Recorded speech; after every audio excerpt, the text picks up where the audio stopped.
Chapter 1385, Repairing the Bible of Darkness. The pitch-black ring was simple and unadorned.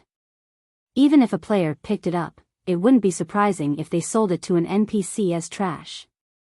However, when Shifeng took out the ring, Charlene was stunned for a moment while Shifeng felt the previously calm mana in the hall rampage.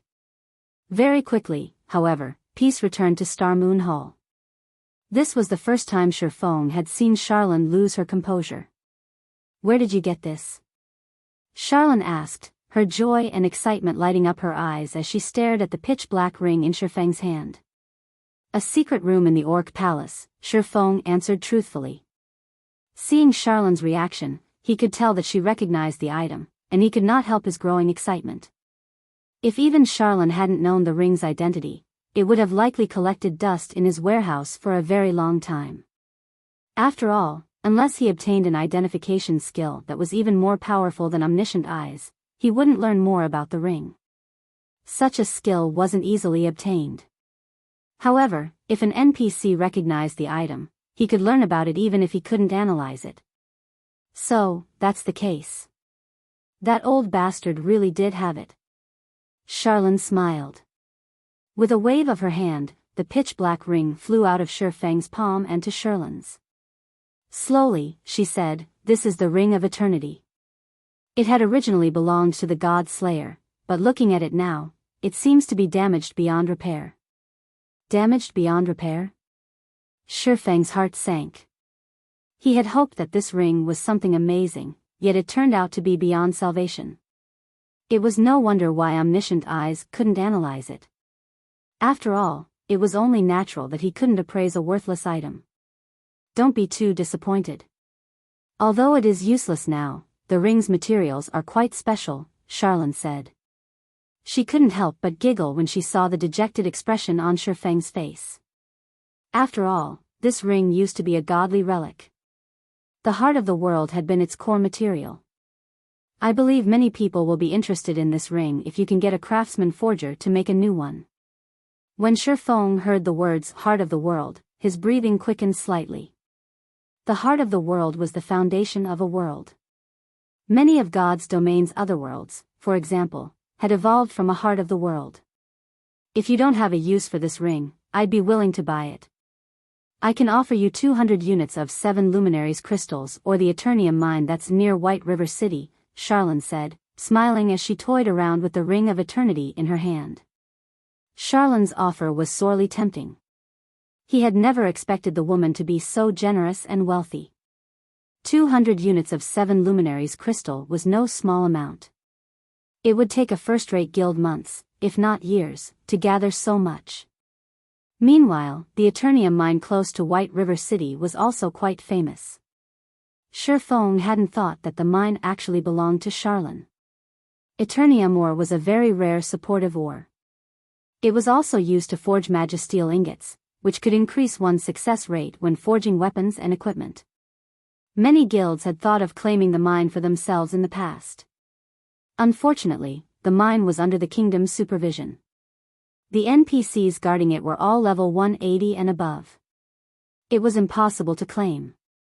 If he could obtain the Eternium mine, the candlelight trading firm's forgers would have a much easier time when crafting weapons and equipment above level 50.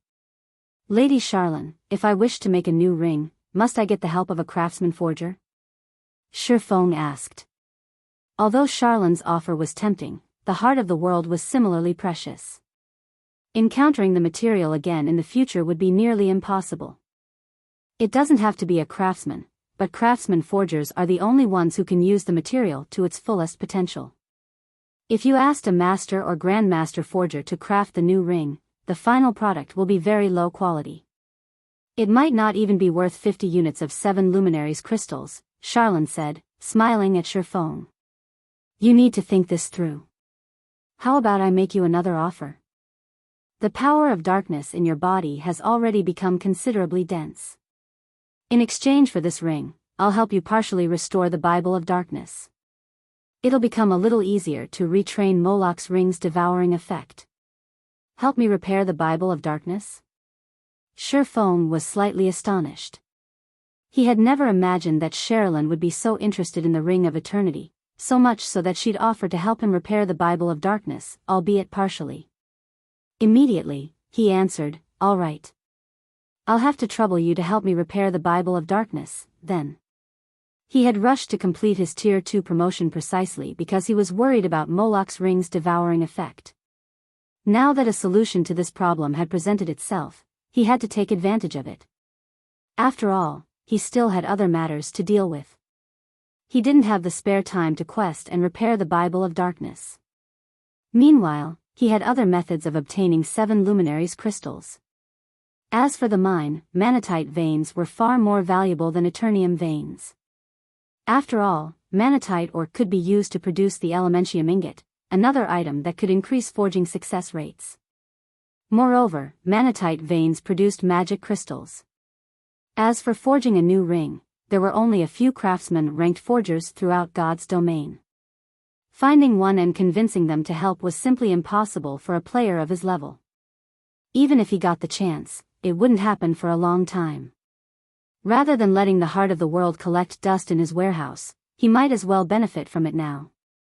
It would also save him the trouble of completing a quest that was at least epic rank. You've made a wise decision.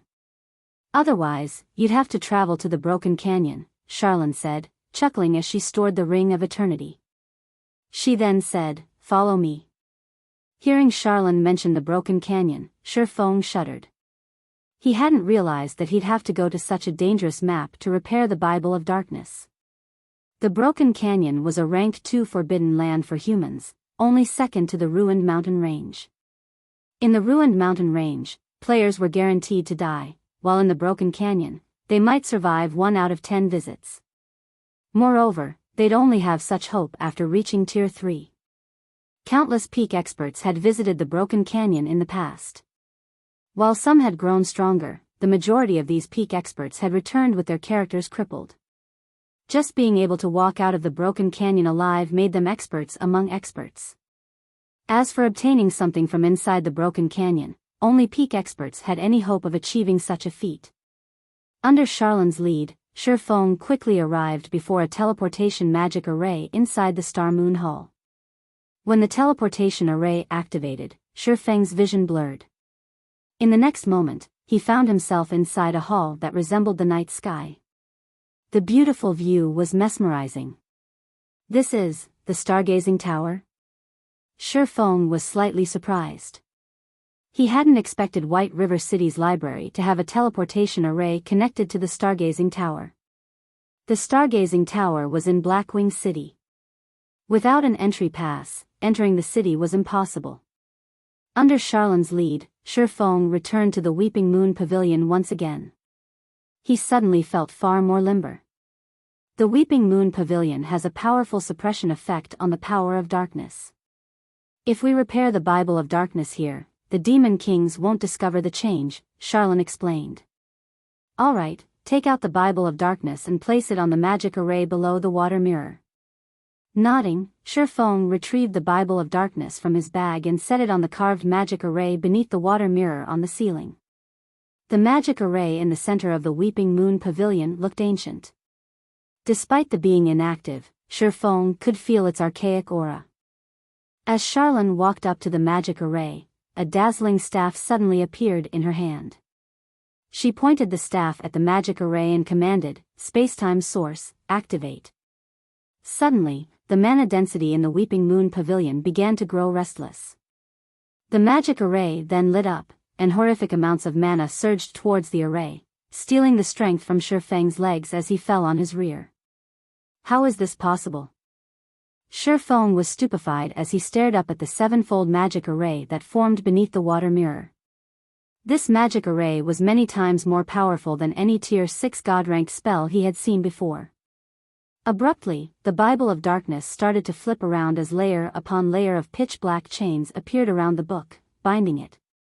However, as if time had begun to rewind, the chains began to vanish. When only 5 chains remained, the magic array froze as a violent surge of mana exploded in a shockwave. Not daring to be careless, Shifeng activated Absolute Domain, becoming immune to all damage. When the shockwave struck Shifeng, although he did not receive any damage, he grew faint for a moment. Meanwhile, in the center of the magic array, the originally tattered Bible of Darkness seemed newer as it hovered in the air. The surrounding mana density pulled a shudder from Shifeng. Chapter 1386, Demon Ruler. What powerful mana! Shifeng was astonished as he stared at the floating Bible of Darkness. Although the Bible of Darkness had previously exuded a powerful pressure, there was a world of difference when compared to the pressure it radiated now. Moreover, a layer of thick, black fog shrouded the book. The power of darkness was now so dense that he could see it with the naked eye. Meanwhile, Charlene, who was very pale, lightly waved her hand. In the blink of an eye, the floating Bible of Darkness appeared in Shifeng's hands. All right, I can only repair it to this extent. Whether or not you can repair the Bible of Darkness to its peak will depend on your luck and tenacity. As for Moloch's ring, try not to use it unless absolutely necessary, as it will only accumulate more power of darkness. After saying so, Charlene waved her staff. Suddenly, Shifeng's world spun. Before he knew it, he had appeared in the plaza outside of the stargazing tower. His abrupt appearance attracted a lot of attention. Isn't she too quick to chase people away? Shifeng smiled bitterly as he surveyed his surroundings and noticed hundreds of people staring at him greedily. Fortunately, he was wearing a black cloak, so his identity remained a secret. Following which, Shifeng stored the Bible of Darkness and took out a guild transfer scroll. In Blackwing City's plaza, the players watching Shifeng easily recognized the Bible of Darkness as an extraordinary item. However, when they saw Shifeng's transfer scroll, they ground their teeth in anger. Since attacking a player in Blackwing City would result in extremely severe punishment, they could only watch as this mysterious player departed from Blackwing City. Stone Forest Town, Zero Wings residence. As soon as Shifeng returned, he found an empty room to inspect the Bible of Darkness. Bible of Darkness, fragmented legendary item. The Bible of Darkness had been destroyed during the Great Destruction. However, the Bible contains an extreme amount of power of darkness. If one can gather the other fragments, they can restore the Bible's power, gaining dominance over all demonic creatures and become the Lord of Demons. Skill 1. Demon Summoning. Summons the demon gate with the power of darkness, calling forth a random demon that is no higher than 1 tier and 15 levels than the summoner. Maximum tier cannot exceed tier 5. Holder of the Bible of Darkness can command the summoned demon for up to 6 hours. Cooldown, 2 hours 30 minutes. Skill 2. Gate of Darkness, allows teleportation to the Dark Denver. Can also be used in the Dark Den to teleport to the outside world. Can teleport a maximum of 20 people at a single time. Cooldown, 1 day. Skill 3. Light of Darkness, strengthen a player with the power of darkness, allowing said player to wield the power of darkness. Can strengthen up to a maximum of 1,200 people. Every player strengthened provides one source of darkness to the wielder of the Bible of Darkness. Skill 4. Power of Darkness, fill your body with the power of darkness, increasing all attributes by 100%, decreasing cooldown of all skills by 30%, and increase damage by 50%. Duration will be equal to number of source of darkness *0. 5 seconds. Power of darkness cannot stack.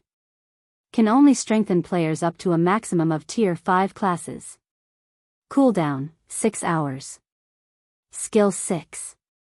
Demon Ruler. Passive effect, increases the attributes of demonic creatures under user's control by 30%. Forcibly decreases the attributes of all enemy demon creatures within a 1,000-yard radius by 30%. Active effect, when activated, there is a 10% chance to control a demon creature that is no higher than 2 tiers and 30 levels than the user for 2 hours. Can control up to tier 5 creatures. Can control up to a maximum of 3 creatures at a time. Cooldown, 5 minutes. This book can truly give its user the power to rule over demons. Shifeng was ecstatic as he read the tome's attribute panel. With these attributes, the Bible of Darkness was on par with a legendary item, yet it was only fragmented legendary rank.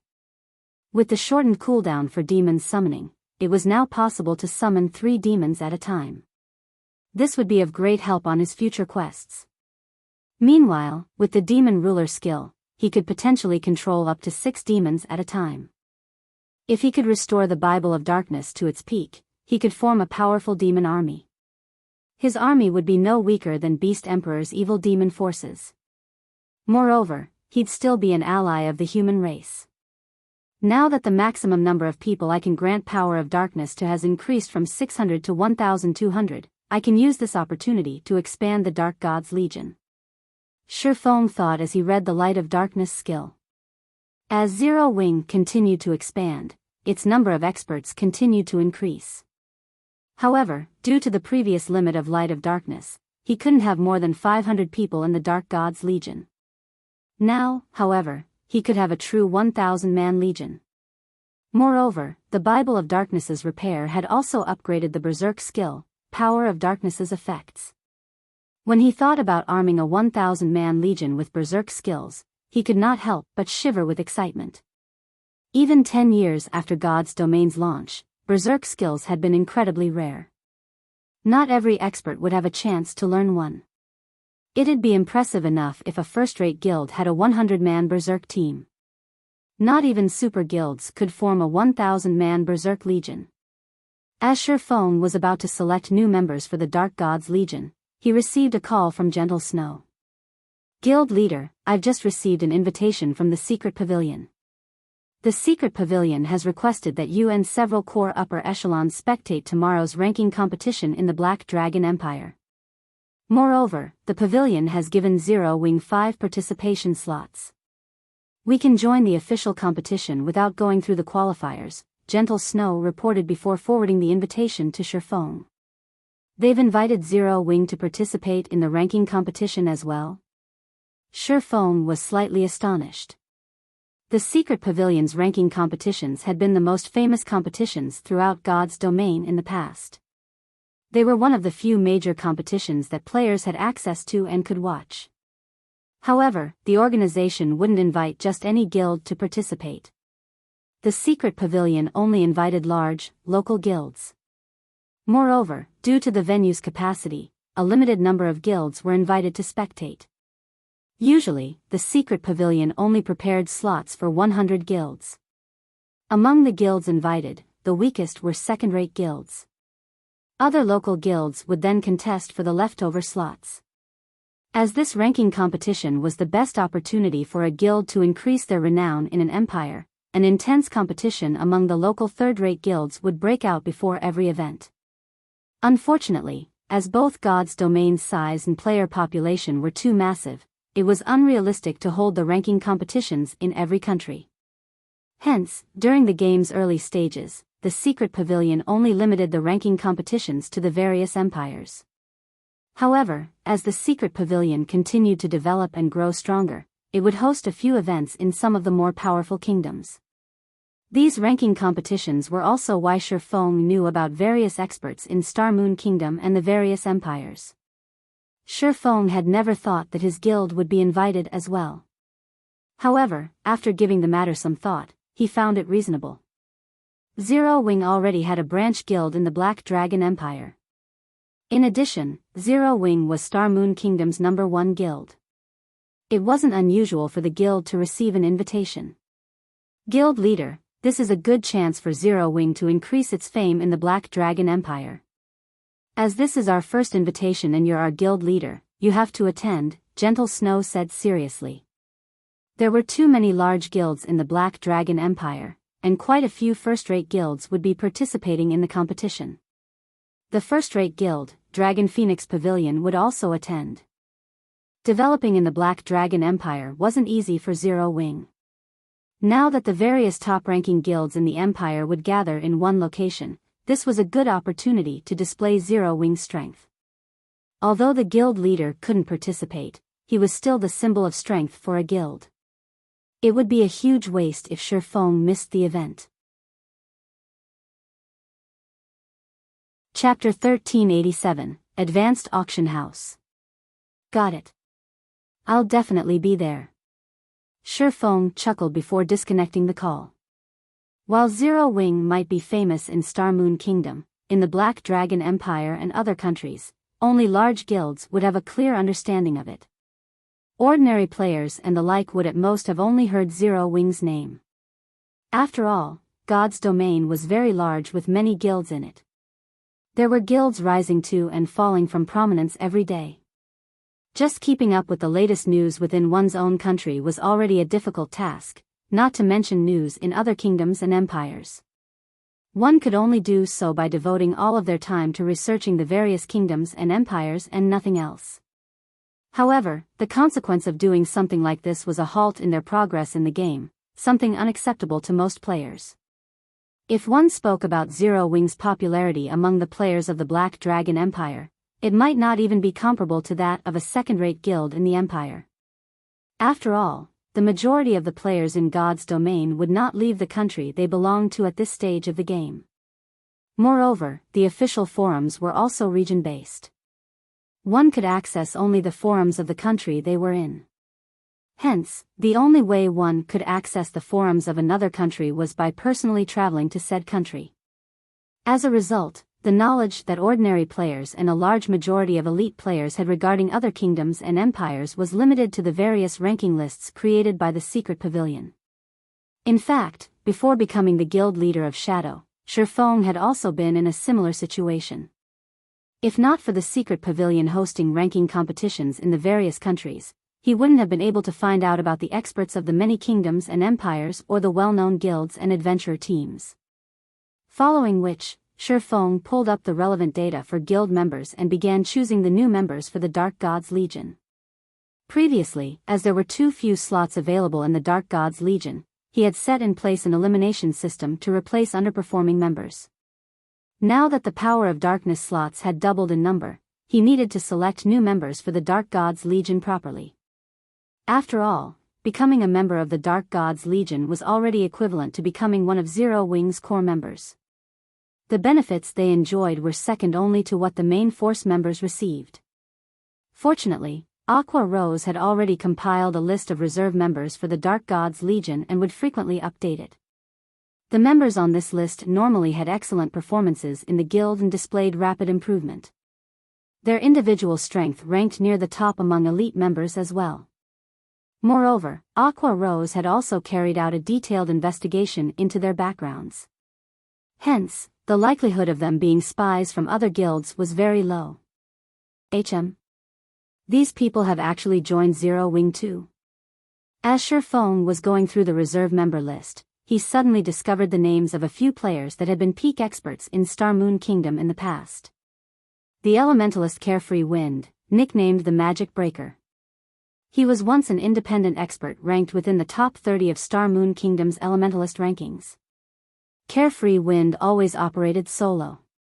Despite many large guilds' attempts to recruit him, none of them had ever succeeded in doing so.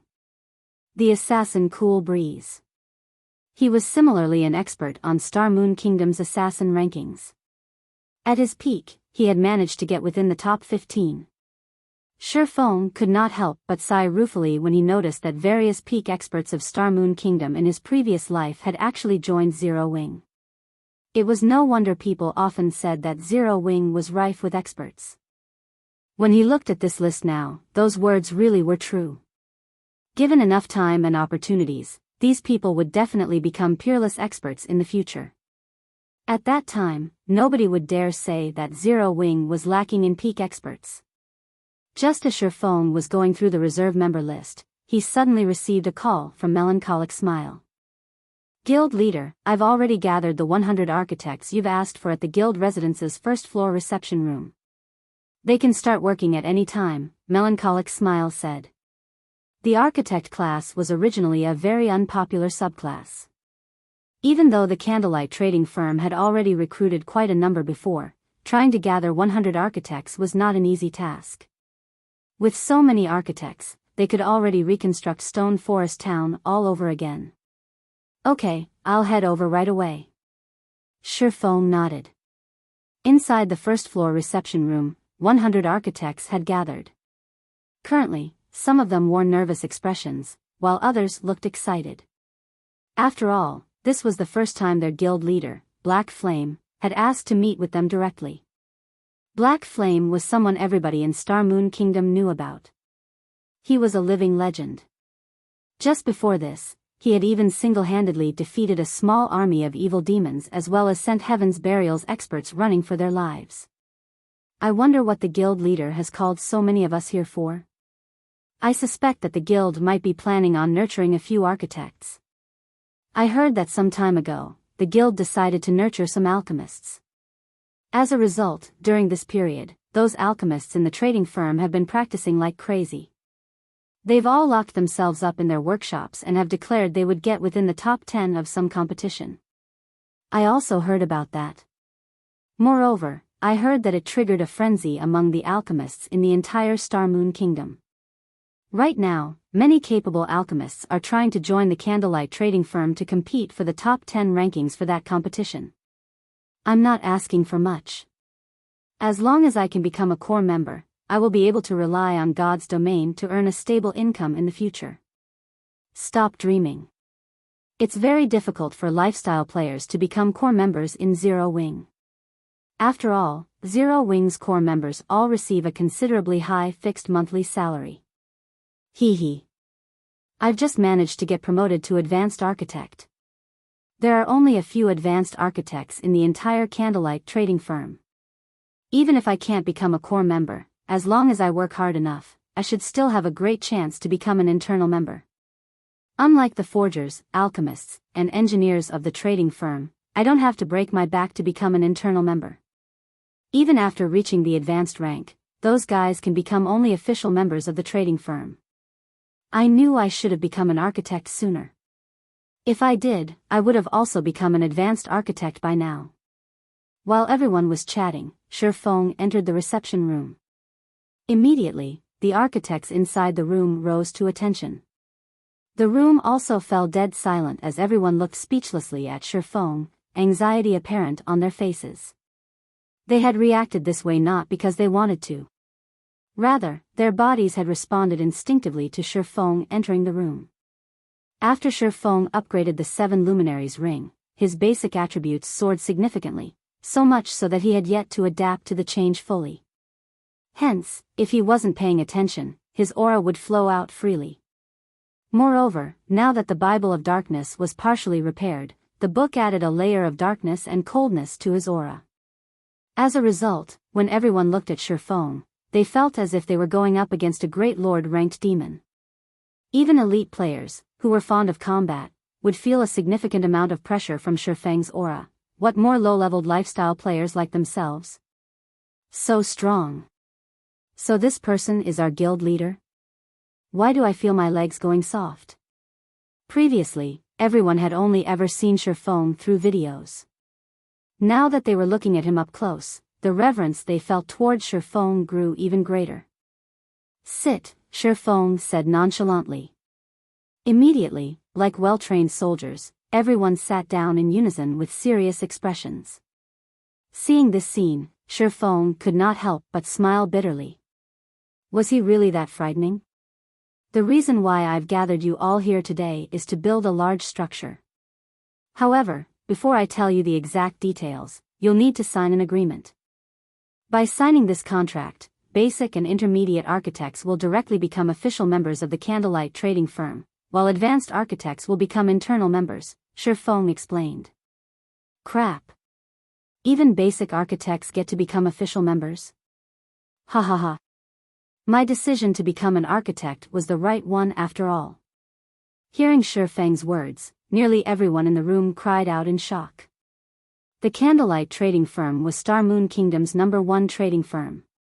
It was also a holy land for lifestyle players. The benefits it offered was at the top of the industry. Hence, countless lifestyle players wanted to join the trading firm. However, because of this popularity, becoming an official member of the trading firm was extremely difficult.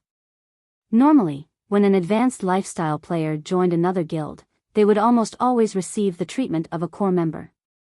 In Candlelight, however, advanced lifestyle players would only qualify as official members.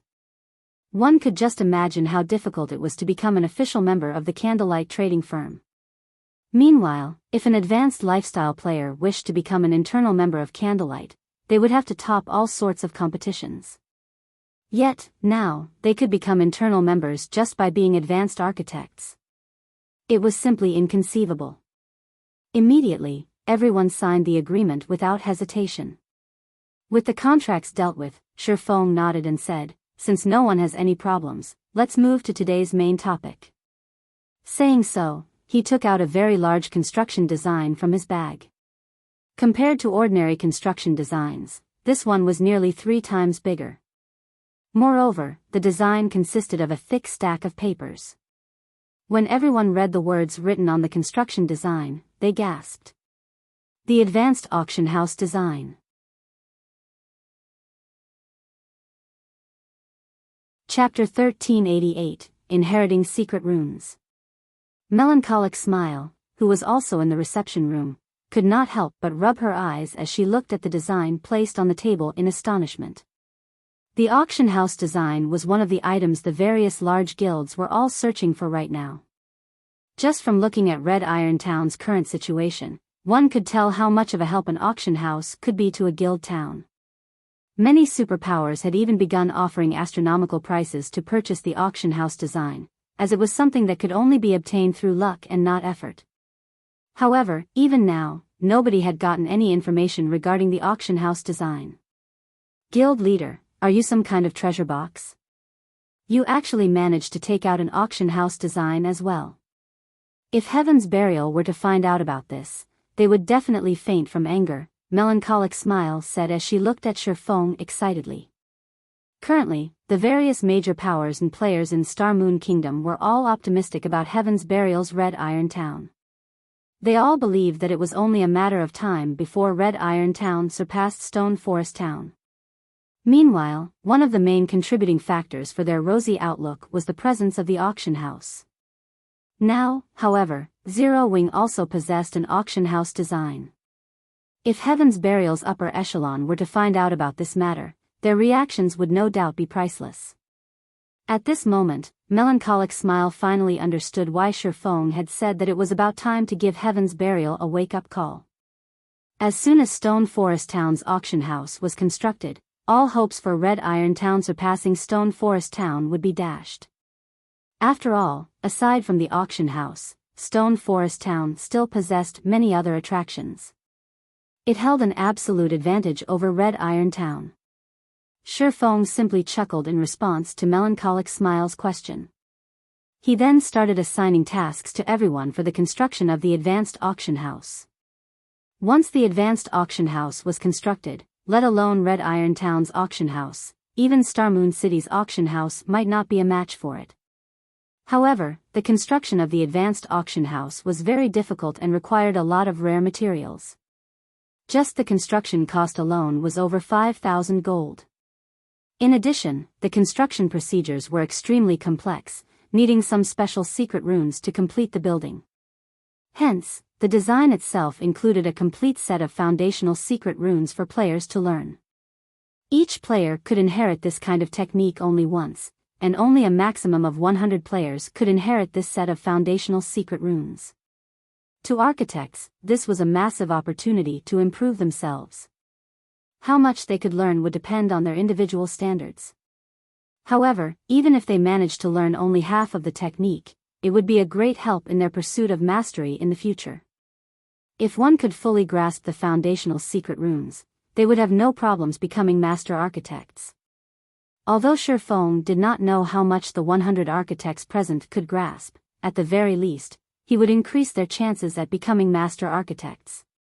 Even if only 1 out of 100 of these people managed to become a master architect, it would be a matter worth celebrating for Zero Wing. At this stage of the game, not much importance was placed on architects. However, as God's domain continued developing and the number of guild towns and cities in the game increased, the status of architects in the game would also rise rapidly. Particularly, at the later stages of the game, the treatment master architects received from guilds would not be the slightest bit inferior when compared to master forgers, master alchemists, and master engineers. After all, advanced construction designs were extremely rare. However, master architects had a chance at creating an advanced construction design of their own. Moreover, every advanced construction design was worth much more than the advanced designs of alchemy, forging, and engineering, because buildings constructed using advanced construction designs possessed distinctive abilities. Take the advanced auction house design for example. In the case of an ordinary auction house, it was only capable of letting players consign and purchase items through it. There was not much difference between it and NPC auction houses. However, it was a different story for advanced auction houses. An advanced auction house possessed two more features than an ordinary auction house. The first feature was the bartering function. This bartering function did not require any intervention from players. The system would automatically complete the transaction of items for players. It was an extremely convenient system for independent players and adventurer teams. After all, a large portion of God's Domain's player base consisted of independent players and adventurer teams. There were bound to be some people that would be lucky enough to obtain items that the various large guilds could not. Just this bartering function alone allowed the advanced auction house to surpass ordinary auction houses by far. The second feature was a weekly NPC auction, which was similar to the auctions held at Blackwing City. At this NPC auction, NPCs would put their own items up for bids. Naturally, players would be allowed to purchase these items so long as the bids they placed were sufficiently high. This feature definitely could not be found in an ordinary auction house. Due to these two features, the advanced auction house Ouroboros operated in the past became the #1 auction house in Star Moon Kingdom as well as neighboring kingdoms. Back then, even superpowers were envious of Ouroboros. Inside the reception room, under Shifeng's guidance, all 100 architect players managed to inherit the foundational secret runes. Crap! There's actually such a construction method as well? These foundational secret runes are simply amazing. If my friends were to find out that I've joined Zero Wing and have even learned a set of foundational secret runes, they would definitely die of envy. Amazing. If I manage to learn these secret runes, I feel that I'll have a greater chance of becoming a master architect. Everyone could not help but exclaim when they obtained the foundational secret runes. The loyalty and reverence they felt towards Zero Wing also strengthened even more. Recently, there were all sorts of rumors flying about stating that Heaven's Burial would surpass Zero Wing sooner or later. From the situation now, however, not to mention surpassing Zero Wing, Heaven's Burial would be fortunate if it could touch Zero Wing's shadow. While Shifeng was watching everyone learning the foundational secret runes quietly, Melancholic Smile's expression suddenly sank. What's wrong? Shifeng asked curiously. I just received news from an informant inside Heaven's Burial. It seems that Heaven's Burial has already begun raiding the Frost King, Melancholic Smile explained. However, something seems to have gone wrong with the Frost King. It displayed a strength that was completely different from our investigations. Even Heaven's Burial was caught off guard. After losing some men, the Legion Heaven's Burial dispatched promptly retreated. Now, in order to deal with the Frost King, Heaven's Burial has formed a 20,000-man elite legion to deal with the Frost King. Currently, the legion has already set out for the Frozen Scar. Its strength is different from previous investigations. Shifeng also felt somewhat surprised at this situation. The NPCs of Evernight City had long since mentioned the Frost King's strength. No mistakes should have occurred. Do you know how strong the Frost King currently is? Exactly how strong the Frost King is, that person does not know. However, he heard that the boss's name had an additional mutant label. When fighting, the boss exhibited combat standards that are slightly superior to even ordinary experts. It was as if a player was wearing the skin of a boss, Melancholic Smile reported. Currently, the Frost King has left his original habitat. Many large guilds have also found out about this situation already and are currently dispatching their own elite armies to hunt down the Frost King. A mutant? Shifeng was surprised when he heard about the Frost King turning into a mutant. A moment later, however, a smile appeared on his face. They've all gone to compete for it? This is interesting. Mutants were no different from natural disasters. The last mutant he encountered in Star Moon Kingdom was a level 50 High Lord. If not for the immaturity of that mutant's intellect, to the point where it actually dared to barge into White River City, it definitely would have grown into a disaster for Star Moon Kingdom. Had Weissman not taken action, it would have been utterly impossible to stop the Mechanical Slayer with just the level 150, Tier 1 and Tier 2 NPC guards in the city. Meanwhile, the Mechanical Slayer back then was only a High Lord. On the other hand, the Frost King was a Grand Lord. However, the precondition for mutants becoming a disaster was that they managed to grow up. Currently, the Frost King had just transformed into a mutant. Now was definitely an excellent time to kill it. In God's domain, risks and opportunities came hand in hand. It was very obvious that the various large guilds were also aware of this principle. Moreover, the fact that the Frost King had left its original habitat was good news for players. After all, the greatest hindrance preventing players from raiding the Frost King was not its strength but the boss's environment. Melancholic, notify the main force members and Dark God's Legion members as well as the people on this list here. Have everyone gather at the guild residence. It's about time we let these guilds know about Zero Wing's strength. Chapter 1389, Gathering from All Sides. After Shifeng gave his command, Melancholic's smile promptly began contacting the relevant players. When everyone heard that they were being called upon by Shifeng, they immediately dropped what they were doing and rushed back to the guild residence. Meanwhile, Shifeng also took out a return scroll and traveled back to Zero Wing's residence in White River City. If it were simply an ordinary mutant, Shifeng would not have bothered gathering so many players. After all, a newly born mutant would only receive a small boost to their intellect and combat power. Given the minor level difference this time, he would only require a little effort to kill it. However, the Frost King was a slightly special boss. As the final boss of the Frozen Scar, the Frost King possessed the innate skill Frozen World that no other monster possessed. Although Frozen World was only a Tier 3 domain skill, due to it being the innate skill of a final boss, it possessed effects rivaling that of a Tier 4 domain skill. The skill covered a 1,500-yard radius, and players caught within range of Frozen World would have not only their basic attributes but also their skills and stamina forcibly weakened.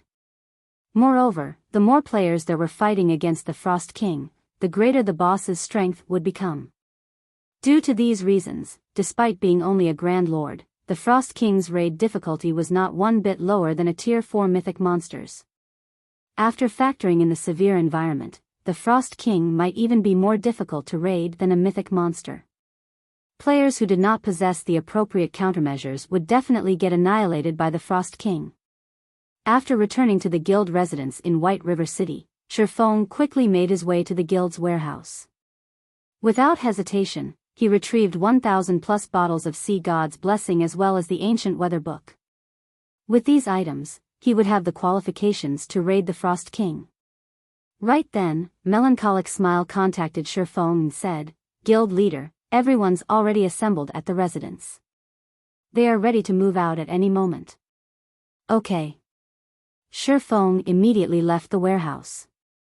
Currently, Zero Wing's main force, the Dark God's Legion, and the selected reserve members were gathered inside Zero Wing's residence in White River City. Even the lowest leveled player among them was level 43, while the majority were level 45. Meanwhile, even the most inferior piece of equipment found on these players was at the level 40 fine gold standard. As for the main force members, practically every one of them was fully equipped in level 40 dark gold equipment. To ordinary players, this could already be considered a set of divine equipment. As the 1,000+ players waited before the guild hall, the intense aura they radiated stupefied the prospective applicants lined up outside the residence as well as the passers-by on the street. When Zero Wing's members saw Shifeng walking over, they immediately dropped their conversations and stood at attention, looking at Shifeng with eyes filled with excitement. Although they had yet to hear the reason why Shifeng had called them here, they could mostly guess that it had something to do with the suddenly mutated Frost King. By this time, information about the Frost King was no longer a secret, as many large guilds had already organized their own armies and were hurrying over to the frozen scar. All of you, come collect your sea god's blessing from me. Each person gets 1 bottle. Shi Feng said as he sent a glance at everyone. Also, send your personal data to me. The combat method of a 1,000-man team was different from that of a 100-man team. Hence, before starting an operation, one needed to reorganize the team's formations. Otherwise, it would be very easy for chaos to ensue in battle. Following which, Shi Feng spent roughly 20 minutes assigning specific roles to everyone in the team. As for the newly minted Dark Gods members, he also granted them the Berserk skill Power of Darkness. Now, Power of Darkness had already become much stronger than an ordinary Berserk skill. Alright, everyone, move out. Our destination is the Frozen Scar. Shi Feng said after seeing everyone already ready to go. Following which, everyone got on their mounts and followed Shi Feng's demonic flame tiger to the teleportation hall. When the players on the street saw this lineup, they promptly stepped aside to give way to Zero Wings members. Meanwhile, when the members of other guilds looked at the majestic Thunder Wolves Zero Wings members rode on, they could not help growing envious. At an open plain at the Frozen Scar, a horde of players was currently gathered, their numbers easily exceeding 100,000. These players were all members of various large guilds in Star Moon Kingdom. As for independent players, they could only look at these guild players from the Frozen Scar's entrance. They did not dare to approach these guilds at all, afraid of getting caught in the crossfire of the competition between these guilds. After all, among the guilds present, even the guild that dispatched the fewest members to this place had over 2,000 members, while some of the more powerful guilds had sent over 6,000 members. In front of these guilds, the 100-man teams formed by independent players like themselves were like specks of dust. Is there a need to mobilize such a force just to take down one boss? Many independent players were perplexed as they watched the constant stream of guilds entering the Frozen Scar. Previously, the various large guilds had not been particularly enthusiastic about raiding the Frost King. Only a few powerful guilds had been seen actually trying to reach the Frost King. Yet, now, after word spread that the Frost King had become stronger, rather than decrease, the number of guilds aiming for the king's head had increased instead. Don't you know? The various large guilds did not try to raid the Frost King before because the boss lived at the central area of the Frozen Scar. You need very high ice resistance if you want to survive there. However, the Frost King has already left the central area. Based on what I've heard, it seems that the Frost King is currently headed in our direction. Now that the raid difficulty has decreased significantly, the various large guilds naturally won't let go of this opportunity, a player knowledgeable about the situation explained. Just as everyone was having a hushed discussion among themselves, another large group of players arrived at the Frozen Scar's entrance. The players numbered so many that they very nearly clogged up the entire entrance. Quick, look! The Star Alliance and Heaven's Burial have arrived. They've brought along so many members. They must have dispatched at least 10,000 members. 10,000? What a low ball. From what I heard from one of Heaven's Burial's internal members, it seems that Heaven's Burial has dispatched 20,000 members to take down the Frost King this time. As for the Star Alliance, they've dispatched 24,000 members.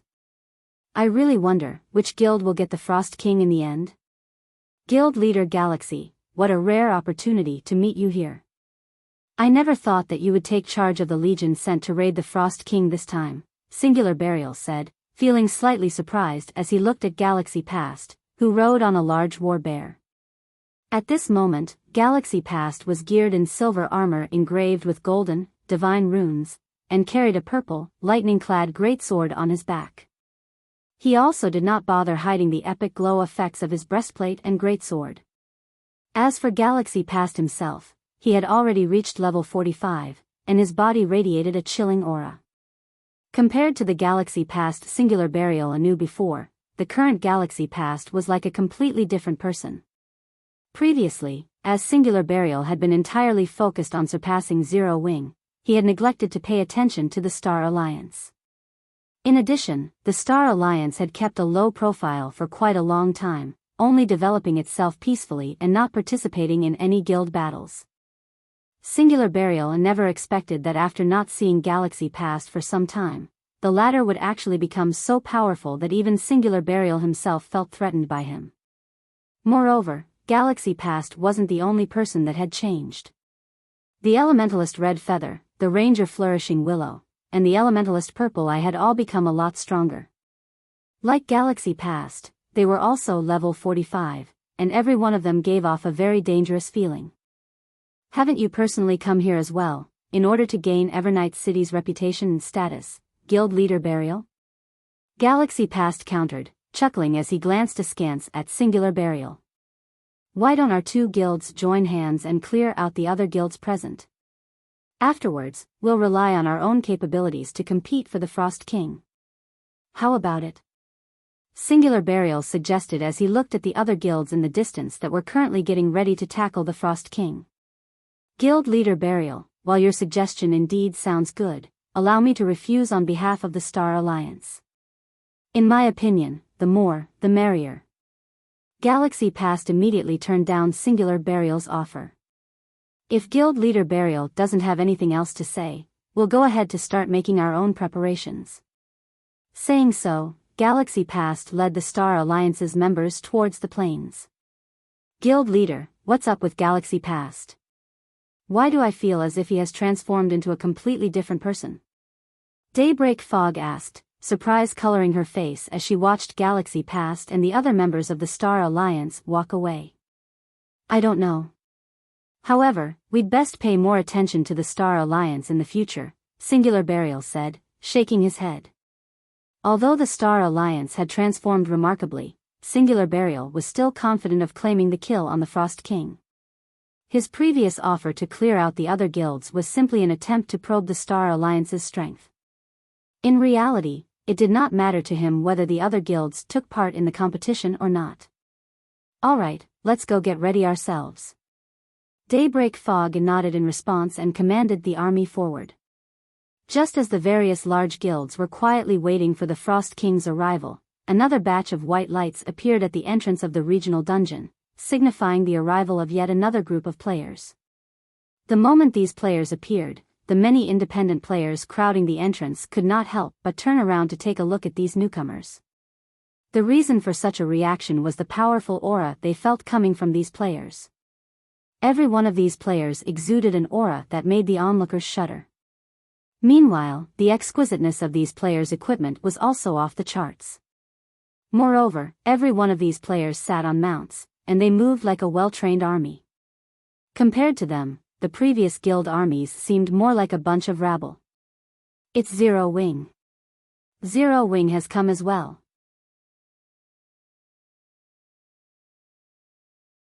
Chapter 1390, Settling a Debt. Upon Zero Wing's arrival, the guild attracted a lot of attention from the independent players crowding the entrance. One team after another appeared, surprising the spectating players more with each arrival. Level 45? How are Zero Wing's members so high-leveled? The top 10 players on the ranking list are only level 45. By the looks of it, Zero Wing should have at least 400 level 45 members. Crap. Zero Wing has so many members in level 40 Dark Gold equipment. Zero Wing's appearance was truly eye-catching. The Thunder Wolf Guild mount and six-winged emblem had become famous as Zero Wing symbols. As the crowd watched the massive Thunder Wolves, they could not help but drool. At the moment of purchase, the Thunder Wolves' attributes rivaled that of bronze mounts despite their common rank. Although nurturing guild mounts was very difficult, it was obvious that the Thunder Wolf's growth potential was very high, which would make it easier to nurture.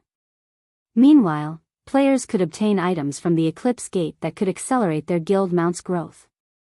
Zero Wing's members were practically guaranteed to nurture their Thunder Wolves to bronze rank. Even for elite players, a bronze mount was a luxury. They'd have to be lucky to find one. What's that mount? Its aura is so powerful. How can such a powerful mount exist?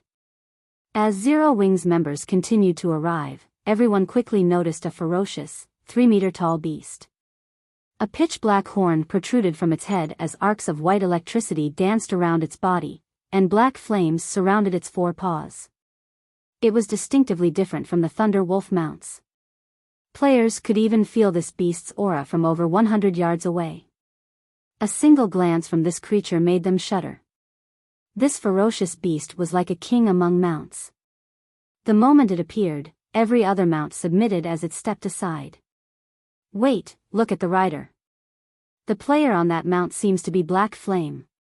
It really is Black Flame. I never thought he would lead an army here personally. The competition for the Frost King is about to become more interesting. Crap. As expected of the Sword King. He even managed to get his hands on such a mount. I wonder what rank it is. Since it's so powerful, could it be an epic mount? Black Flame's capabilities are ridiculous. With such a powerful mount, he won't even need to take action to kill an expert player. He can simply let his mount take care of it. Everyone stared at Shifeng in shock. A dark gold mount could, at most, rival a chieftain of the same level. Although chieftains were powerful, they were not insurmountable to the players here. However, Shifeng's one-horned mount was clearly more powerful than a lord-ranked monster. At this point, the only explanation was that this demonic flame tiger was an epic mount. An epic mount. Even super guilds dreamed of obtaining such a creature. Unfortunately, the highest rank they had managed to secure was a dark gold mount. These players offer Shifeng continued to reach new heights. Of course, these players didn't know that Shifeng's demonic flame tiger had only become this terrifying after he had fed it a ferocious beast's bloodline essence. Although Shifeng had only brought around 1,000 members to the Frozen Scar, the army's aura was even more imposing than the Star Alliance and Heaven's Burial's forces. Zero Wing's appearance had also caused a commotion among the various large guilds waiting in the plains. Guild leader, what should we do? Zero Wing has dispatched so many experts. On the off chance that they decide to move against us. The various large guilds' upper echelons and players began to panic as Shifeng and Zero Wing's army approached. The guild leaders were also on edges.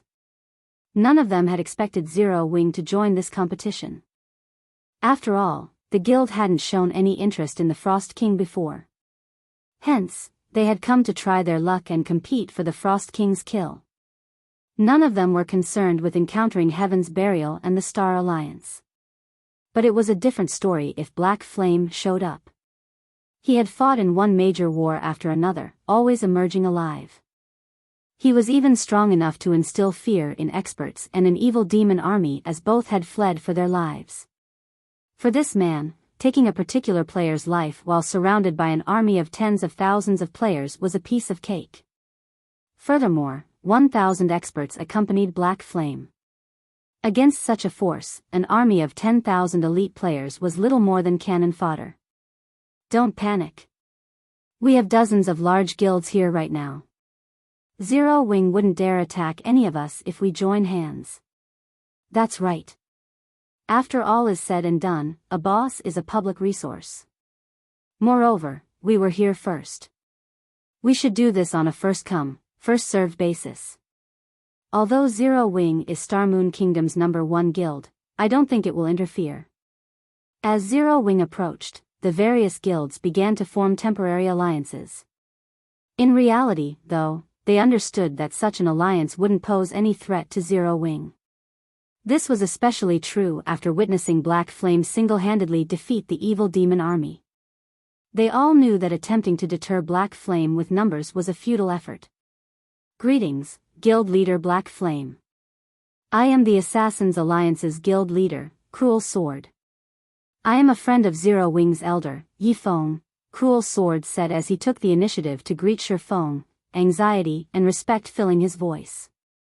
Honestly, Cruel Sword did not want to greet the man. Although he was the guild leader of the Assassins Alliance, a second-rate guild, it was nothing compared to Zero Wing. Moreover, the Assassins Alliance mainly operated around White River City. If Zero Wing wished to do so, it could annihilate the Assassins Alliance at a moment's notice. However, as Cruel Sword had formed a connection with Zero Wing's Yifeng some time ago, the various large guilds had pushed him forward as their representative in any negotiations with the Monstrous Guild. Cruel Sword didn't know whether he wanted to laugh or cry. Relax. I won't do anything to you guys. If you want to compete for the Frost King, do it. Everyone will rely on their own abilities to secure the kill. Seeing Cruel Sword's tension, Shi Feng understood why the man had approached him. In this situation, he didn't mind what the various large guilds decided to do. After all, getting the Frost King's first kill was much easier said than done. However, Shi Feng couldn't help a rueful sigh when he saw Cruel Sword at level 43 with a set of silvery armor. The Assassin's Alliance had been a towering existence to him in the past, but the tables had turned. Shi Feng found the situation reasonable after giving it some thought. After all, Zero Wing was Star Moon Kingdom's #1 guild. Its elite member count alone was over 100,000. The guild also had more than 1,000 expert players. Their members wore the best weapons and equipment throughout Star Moon Kingdom. A second-rate guild simply couldn't compare. Many thanks to guild leader Black Flame. Cruel Sword thanked the man. If Zero Wing intended to chase these guilds away, they'd have no choice but to leave obediently. Hearing Shi Feng's reply, the many upper echelons released a sigh of relief. However, I'd like to ask you all to step aside as Zero Wing has a debt to settle with Heaven's Burial, Shi Feng added indifferently as he glanced at the guild's distant army.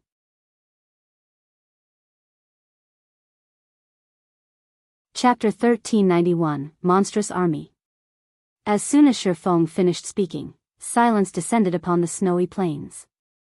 Madness. This is madness. Are they really going to start a fight right now? This can't be, right? Does Zero Wing intend to take out all of Heaven's Burial's members? Zero Wing isn't aiming for mutual destruction, right? For a moment, these players wondered if they had heard wrong. None of them dared to believe that Zero Wing would actually try to deal with Heaven's Burial right now. The guild only had 1,000 or so members here. Although Zero Wing's members possessed extraordinary combat power, Heaven's Burial had plenty of experts as well. A large number of the guild's elite members had also tagged along. Fighting in such an open field was very disadvantageous for the smaller army. If it really came down to a fight, even Zero Wing would suffer grievous losses. Guild leader, what is Black Flame thinking? Is he actually planning to take on Heaven's Burial here? Purple Eye, wearing a set of luxurious mage robes, revealed a confused expression as she looked at the distant Shi Feng. He's not joking, right? Although the Zero Wing was very powerful, she did not think that the guild could defeat Heaven's Burial's 20,000 members with only 1,000 experts. Not everyone was as powerful as Black Flame. There was a limit to their strength. I don't know, but Singular Burial must be pretty frustrated right now, Galaxy Past said, smiling faintly as he glanced at the guild leader. Of course, we'll benefit most from their mutual destruction. Warn our members to stay away when they start fighting. Do not let us get dragged into this. Understood. I'll notify them right away. A smile similarly appeared on Purple Eye's face. If Zero Wing and Heaven's Burial started to fight, regardless of who won or lost, neither would be able to compete for the Frost King. As everyone quietly discussed the situation, Shi Feng turned towards Heaven's Burial and loudly announced, "Everyone, charge. Leave none of those Heaven's Burial bastards alive." As Shi Feng gave the command, he activated a guild war order, locking down the frozen scar and preventing anyone from using a return scroll. If one wanted to leave the regional dungeon, they'd have to walk out with their own power. Wonderful. We finally get the chance to teach those Heaven's Burial punks a lesson. Hearing Shi Feng's words, Zero Wing's members shifted their gazes towards Heaven's Burial, excitement flashing in their eyes. Like ferocious beasts released from their cages, they ushered their mounts forward in unison. Has Black Flame lost his mind? Singular Burial's expression turned ugly as he watched Zero Wing's members charge towards his own. He had never expected Zero Wing to start a fight like this. All 1,000 plus of these Zero-Wing members were experts. Their overall combat power was most likely superior to a 10,000-man elite army. He had expected some friction between their guilds before he had arrived in the Frozen Scar. As a preventive measure, he had led an army of 20,000 elites. However, he hadn't expected Zero-Wing to be so reckless to pick a fight at the risk of mutual destruction. Daybreak Fog frowned as well as she turned to Singular Burial and asked, "Guild leader, what should we do?" "Prepare for battle. I refuse to believe that Zero-Wing can take us out with only 1,000 members." Singular Burial was enraged. Now that Zero-Wing had made the first move, the guild would become a laughingstock in the kingdom if Heaven's Burial fled despite its overwhelming numbers. Upon Singular Burial's command, Heaven's Burial's members prepared for battle. Shield warriors and guardian knights quickly moved to the front and formed a human wall. As for the ranged classes in the back, they had also readied themselves to attack at a moment's notice. The assassins instantly entered stealth, circling to the enemy army's sides. The distance between the armies rapidly vanished. 300 yards. 200 yards. 100 yards. "Begin!" Shifeng shouted in the team chat. Suddenly, Zero-Wing's members retrieved bottles of Sea God's blessing from their bags, downing the potions and increasing their basic attributes and resistances. They then activated Power of Darkness, increasing their basic attributes by another 100%. Zero-Wing's main force members and Dark God's Legion members' attributes were already impressively high. Now that every one of them had activated a berserk skill, their auras resembled those of Lord-ranked monsters. How is this possible? What? All of these people have berserk skills? The distant spectating players gasped. Berserk skills were extremely rare in God's domain. A large guild would be fortunate if they secured a few dozen skill books. Even first-rate guilds generally had around 200 or 300 berserk skill books. These players would be shocked to see Zero-Wing have 400 or 500 members with berserk skills, but all 1,000 plus members had activated these rare buffs. Moreover, it was obvious that these berserk skills were extraordinary based on the guild members' auras. While everyone stared in shock, Shifeng used space movement to appear among Heaven's Burial's rear line. He then switched the aura of space to the aura of fire before turning Flame Domain on Heaven's Burial's healers. Suddenly, a crimson ripple devoured the healers. A towering pillar of fire rose from the ground, flames enveloping a large portion of the enemy's healing force. Even from the Frozen Scar's entrance, everyone could see the burning pillar. The instant the fiery pillar appeared, Heaven's Burial's healers turned to ash. They hadn't even had a chance to flee. In the blink of an eye, over half of Heaven's Burial's healers had died. Black flame. Wrathful flames burned in Singular Burial's eyes as he glared at Shifeng. With uncontrolled rage, he shouted, "Everyone, kill him!" In just one move, the army had lost 1,000 healers. Singular Burial's heart bled at the sight. As soon as Flame Domain ended, Shifeng executed Lightning Edge with his killing ray, aiming for the dazed magical class core. Immediately, countless arcs of lightning left the sacred sword, devouring hundreds of magical class players. Only a few expert players reacted quickly enough to activate their life-saving skills, keeping themselves alive.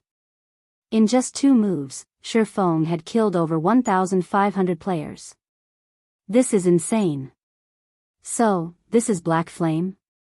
The jaws of the distant spectating independent players hung as they watched, none of them able to believe their eyes. The battle had just begun, yet Shifeng had devastated Heaven's Burial's army. As for the various guild players, cold sweat drenched their foreheads as they watched the slaughter. They inwardly celebrated the fact that they hadn't made an enemy of Zero-Wing. Black Flame alone would be more than enough to annihilate their guilds. "Kill him, quickly!" Singular Burial bellowed as he retrieved the longbow and arrows from his back. Reacting to Singular Burial's words, the other members recovered their senses and peppered Shifeng with a rain of arrows and spells. In response, Shifeng executed void steps, vanishing instantly. In the end, none of the attacks had even scratched the man's cloak. Shifeng then reappeared beside the healers that had survived the previous AoE attacks. Even without a berserk skill, Shifeng's strength was as high as a great lord of the same level. As a result, every swing of his blade claimed the life of another healer. Due to Shifeng's interference, Zero Wing's 1,000-man army reached Heaven's Burials unhindered. These experts proceeded to massacre the other guild's members. Despite Heaven's Burial's MTs activating their life-saving skills, they only survived 2 or 3 hits before transforming into light particles and disappearing. Like a meat grinder, Zero Wing's army devoured Heaven's Burial's people. Not even the enemy healers could keep up with their damage. The other guilds were stupefied. How was this even a battle? This was no more than a one-sided massacre.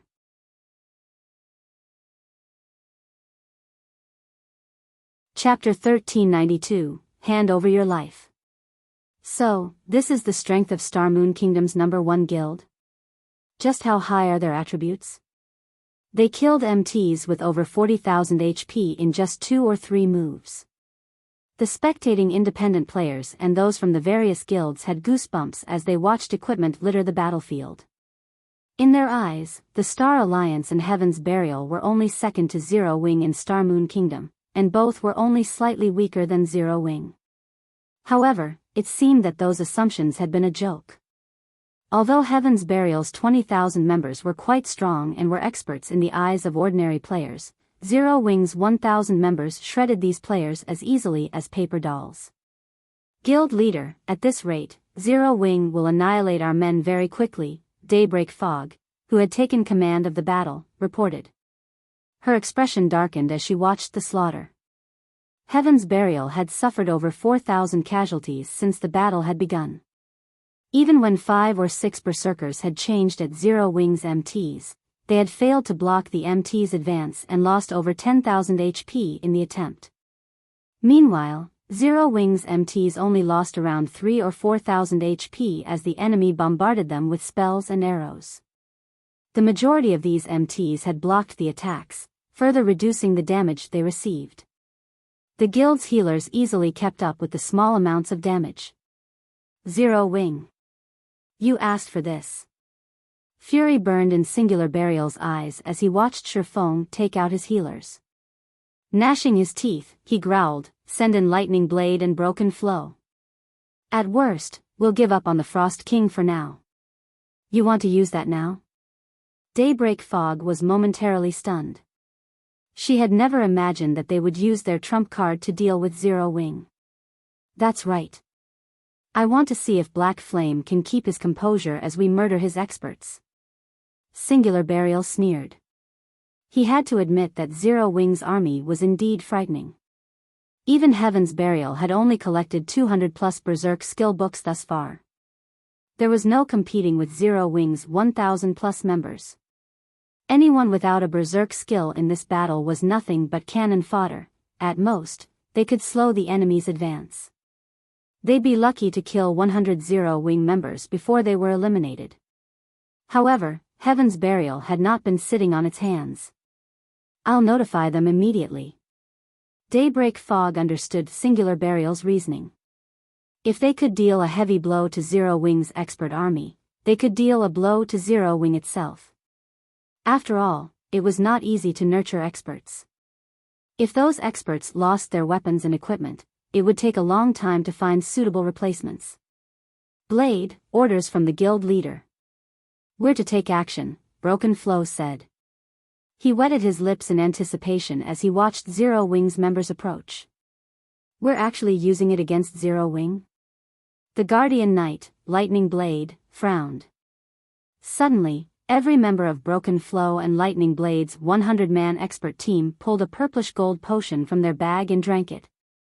As the potion took effect, these players' eyes became bloodshot, and their muscles bulged. Their auras also intensified. A vicious bloodlust overtook every player. These players promptly activated their berserk skills, increasing their attributes further. Kill him. Teach Black Flame the meaning of despair. Singular Burial grinned wickedly as he watched the expert team rush to meet Zero Wing's army. After their previous fight with the Frost King, they had realized how powerful the mutant Grand Lord really was. There was a reason that they had dared to return and challenge the Frost King once more. The secret potential potion Broken Flow and his team had just consumed was precisely that reason. This potion had been crafted from an ancient recipe they had found in an ancient ruin. Unfortunately, as the recipe required extremely rare and valuable materials, with each attempt to brew the potion costing over 20 gold, they had only produced a little over 100 bottles. When consumed, the secret potential potion increased the user's strength by 120% and other basic attributes by 60% for 5 minutes. Although the duration was short, the potion had no side effects. Moreover, its effects would stack with berserk skills. When combining the secret potential potion with a berserk skill, the results rivaled Peak Class's twofold berserk state. Although Broken Flow's team had only 100 members, every one of their attributes was nearly on par with a great lord of the same level. This was why Singular Burial had dared to challenge the Frost King again. Unfortunately, he had been forced to use this trump card to teach Zero Wing a lesson. Die. The level 44 Berserker, Broken Flow, used charge and arrived in the midst of Zero Wing's army. Tightening his grip on his greatsword, he executed Whirlwind Slash. Immediately, a storm brewed within a 12-yard radius, sending 8 Zero Wing members flying.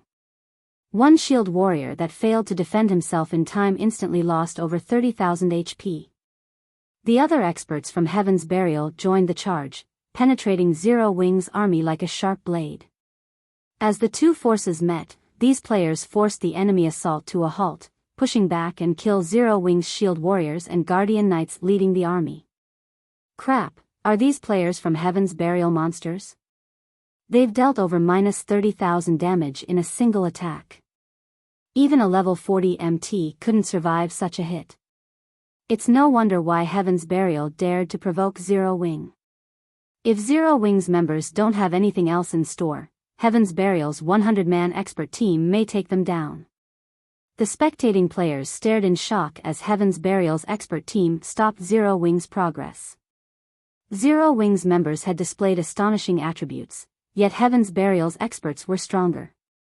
In a single exchange, Zero Wing had suffered dozens of casualties. The difference between the forces was clear. Guild leader, I'm fairly sure that the potion Broken Flow and his men just used is the secret potential potion the Secret Pavilion's report mentioned. Based on the report, Heaven's Burial had only gotten its hands on a little over 100 bottles after a lot of effort. Now that they've used this potion against Zero Wing, they must intend to give up on raiding the Frost King, Purple Eye commented when she saw Heaven's Burial turn the tides of battle. Smiling faintly, she said, Zero Wing is in trouble. If this battle were in a jungle, they could buy some time until the potion's duration ends, but they don't have that option here. Zero Wing and Heaven's Burial's mutual destruction would be the best possible outcome for the Star Alliance. Although that wasn't likely, Heaven's Burial had dropped from the contest for the Frost King's first kill. Black Flame has underestimated Heaven's Burial. After all is said and done, Heaven's Burial rose to its position in such a short amount of time. Why wouldn't it have a few trump cards? However, we'll have to thank Zero Wing for this. If not for Zero Wing, we wouldn't have seen this trump card, Galaxy Pass chuckled. Purple, tell Red Feather and the others to prepare.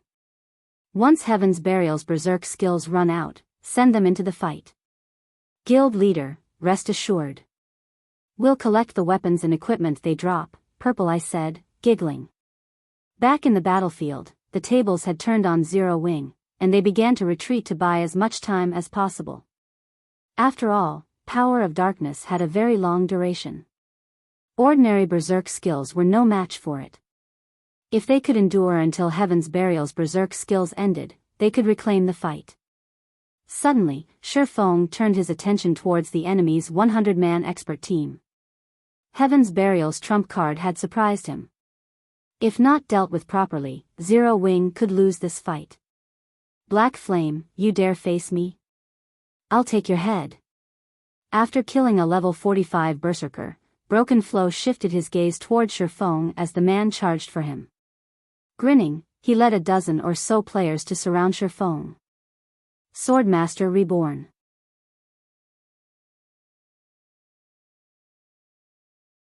Chapter 1393, Might of the Number 1 Expert.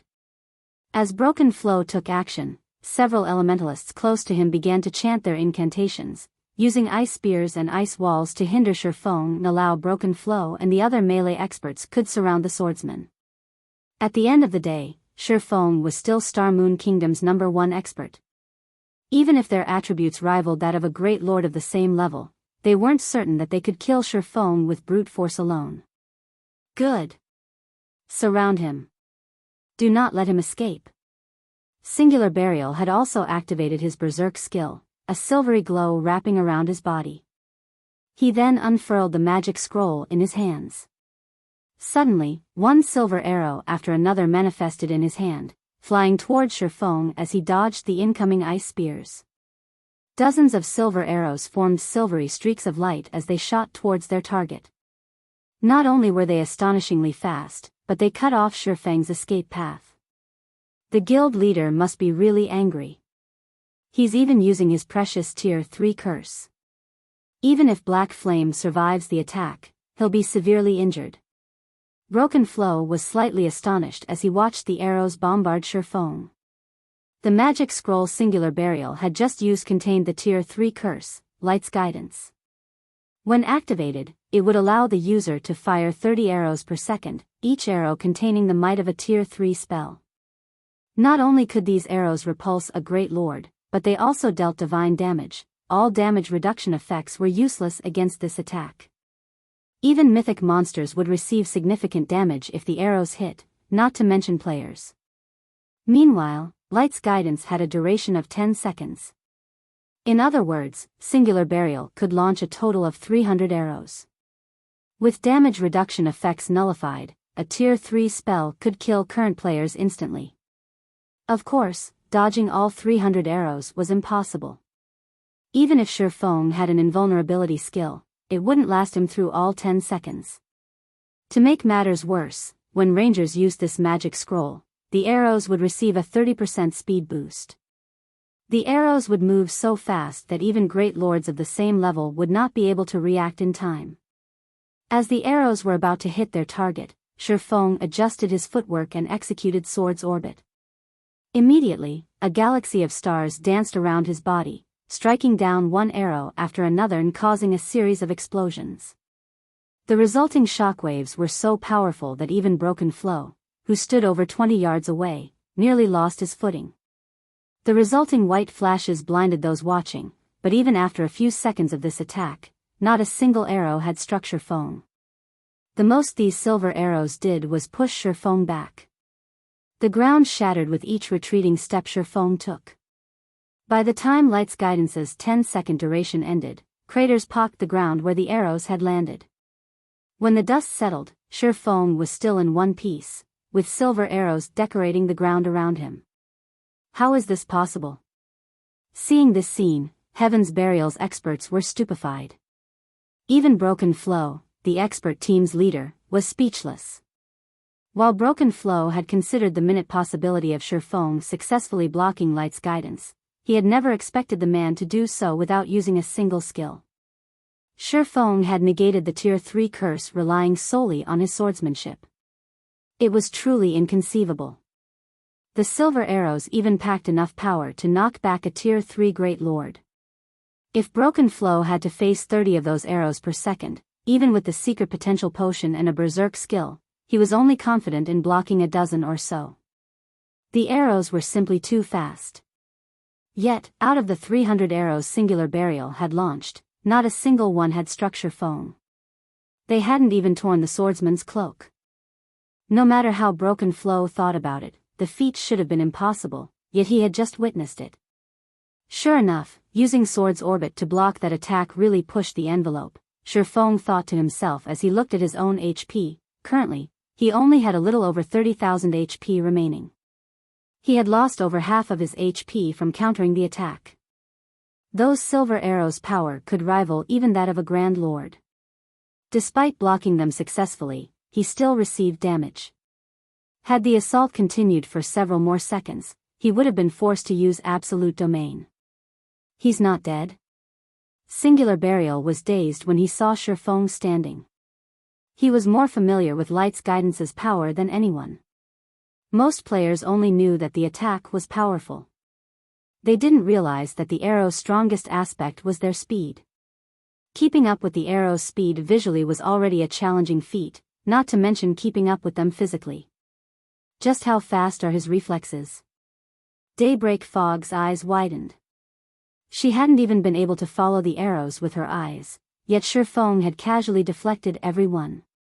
If she allowed this player to get too close, the consequences would be unimaginable. If this battle had taken place before Shifeng had upgraded the 7 Luminaries ring, he would have failed to block all of the arrows. He had only dodged and countered the fast, powerful attacks thanks to the physique bonus he had received from the fragmented legendary ring's hidden effect and the Abyssal Blade's passive skill. He's a monster. Is this the Sword King's true strength? The spectating crowd was flabbergasted. Shifeng had countered such a devastating spell with only his weapons. This was simply unheard of. Quick! Kill him. He doesn't have much HP left. Don't give him a chance to recover. Singular Burial hurriedly shouted after regaining his composure. Although his Tier 3 curse had failed to kill Shifeng, the latter had less than half of his HP remaining.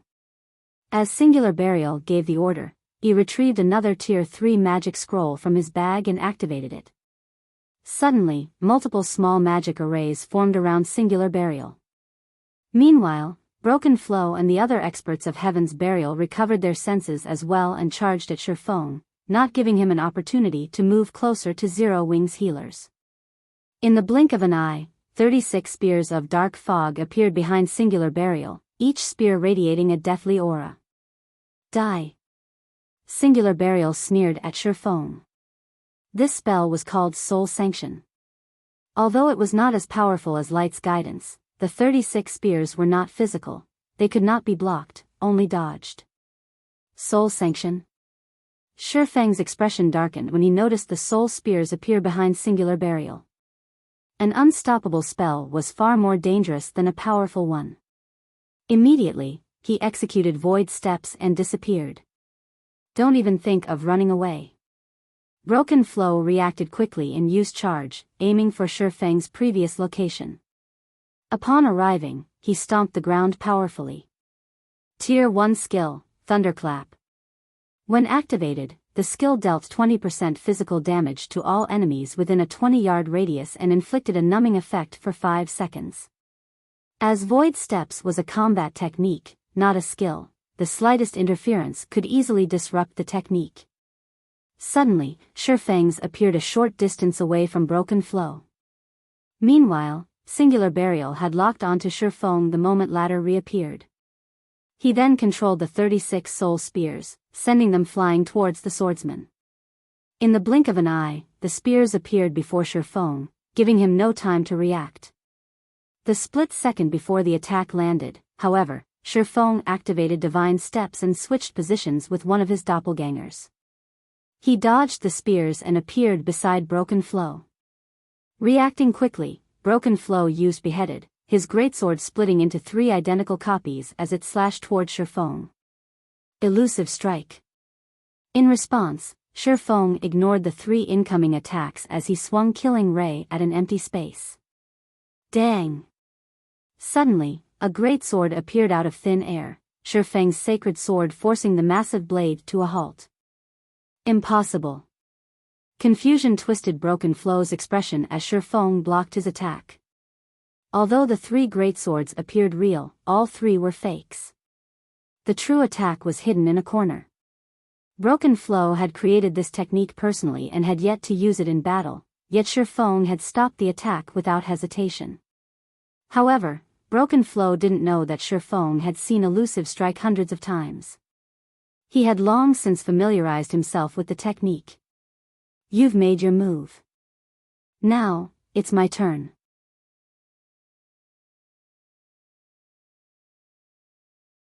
Chapter 1394, Killing Heaven's Burial's Guild Leader. The moment Shifeng spoke, 3 assassins emerged from behind him. The assassins had appeared swiftly and without a sound.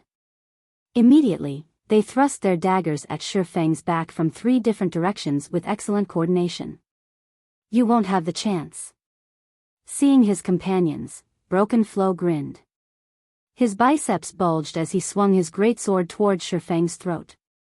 Tier 1 Taboo Skill, Mountain Splitter.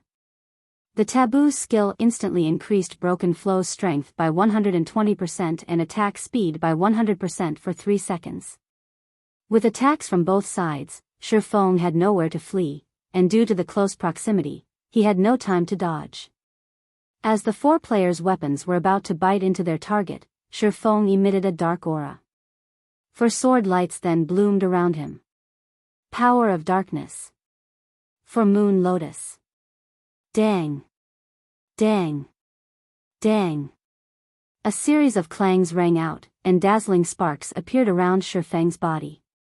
Among the 4 that had attacked him, the 3 assassins had been thrown backward, slamming into the ground. Broken Flow had fared somewhat better, only forced to take 3 steps back.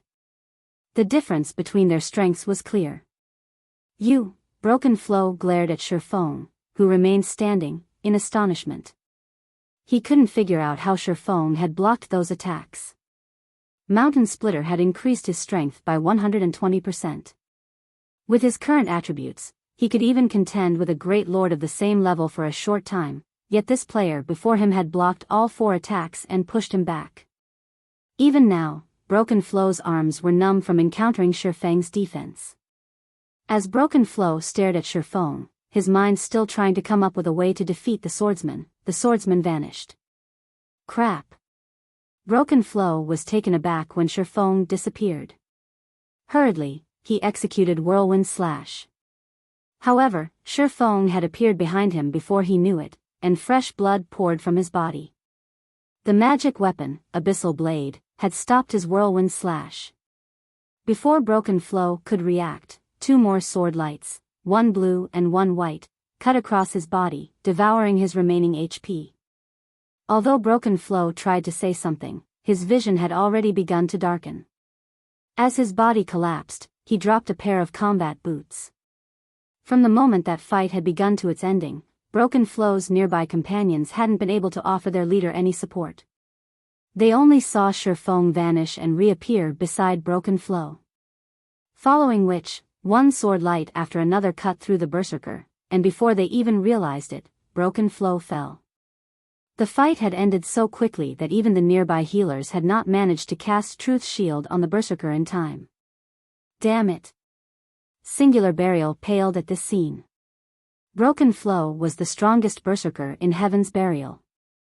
Not even Ghost Shadow or Singular Burial himself were a match for the berserker's techniques. Yet even after the man had consumed the secret potential potion, Shifeng had effortlessly taken his life.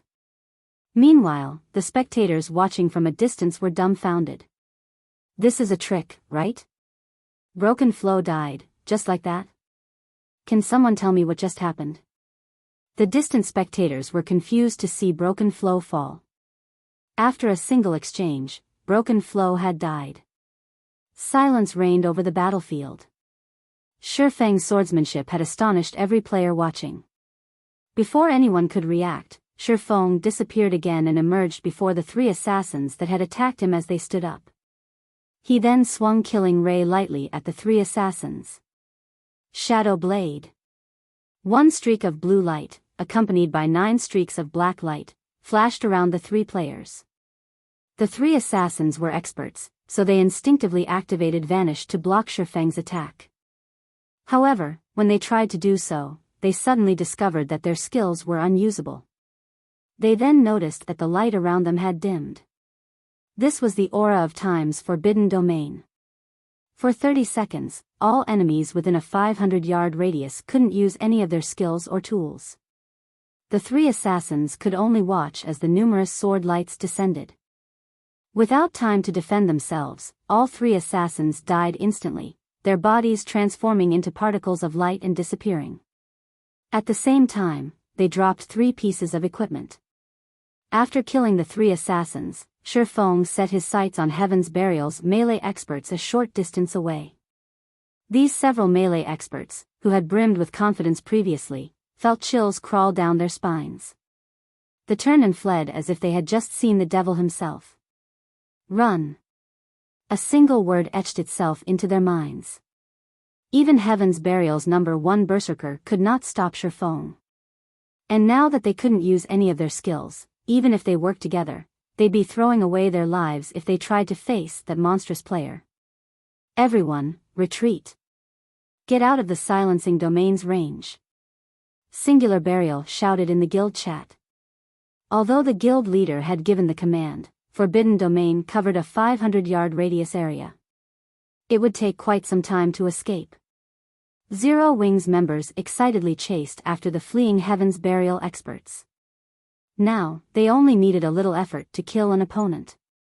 In seconds, the battle had turned to Zero Wings' favor.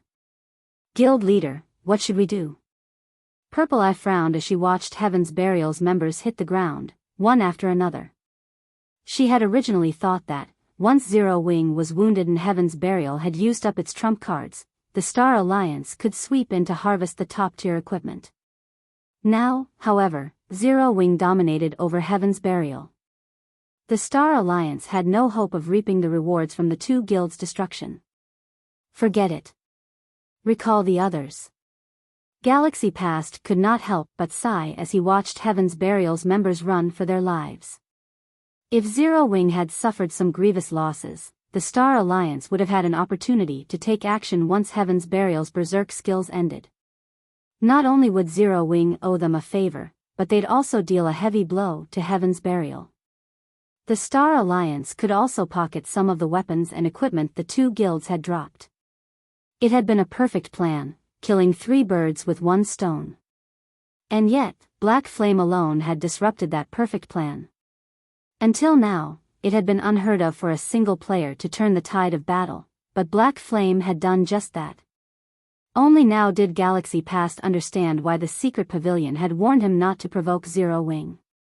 Not even the Secret Pavilion could guarantee the Star Alliance's survival in Star Moon Kingdom. He now realized that in God's domain, quality was vastly more important than quantity. This was no longer a virtual reality game that one could rule over with a large enough army. After killing a few more melee experts, Shi Feng shifted his attention to Singular Burial, his gaze containing a chilling killing intent. Even though Shi Feng hadn't said a word, Singular Burial could sense the swordman's intent. You wish to kill me? How arrogant. Singular Burial's expression darkened. He was less than 100 yards away from Forbidden Domain's edge, and Shi Feng was over 200 yards away from him. After consuming the secret potential potion and activating a berserk skill, his movement speed was higher than an ordinary Great Lord's. Shi Feng could never catch him. Once he was outside of the Forbidden Domain, he had plenty of escape routes. The spectators in the distance could also feel Shi Feng's intentions. This can't be, right? He's trying to kill Singular Burial? He's insane. Everyone's excitement grew as they watched. Over 10,000 surviving Heaven's Burial members protected their guild leader. A few experts even stood by his side. Including the fact that Singular Burial himself was a skilled player, Shi Feng was just too far away to kill the man. Boldly, Shi Feng advanced towards Singular Burial. Stop him. Daybreak Fog commanded.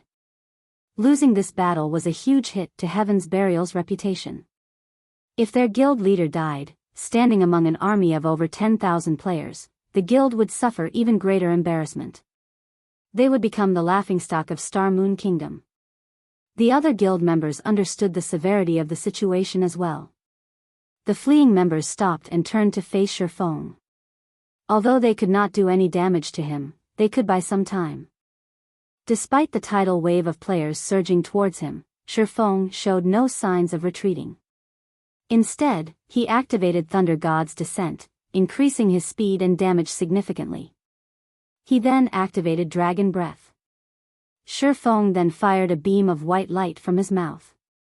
The beam devoured the approaching players, creating a wide, open path for Shifeng before he charged into the crowd. Heaven's Burial's members disregarded their own safety as they attacked the swordsman desperately.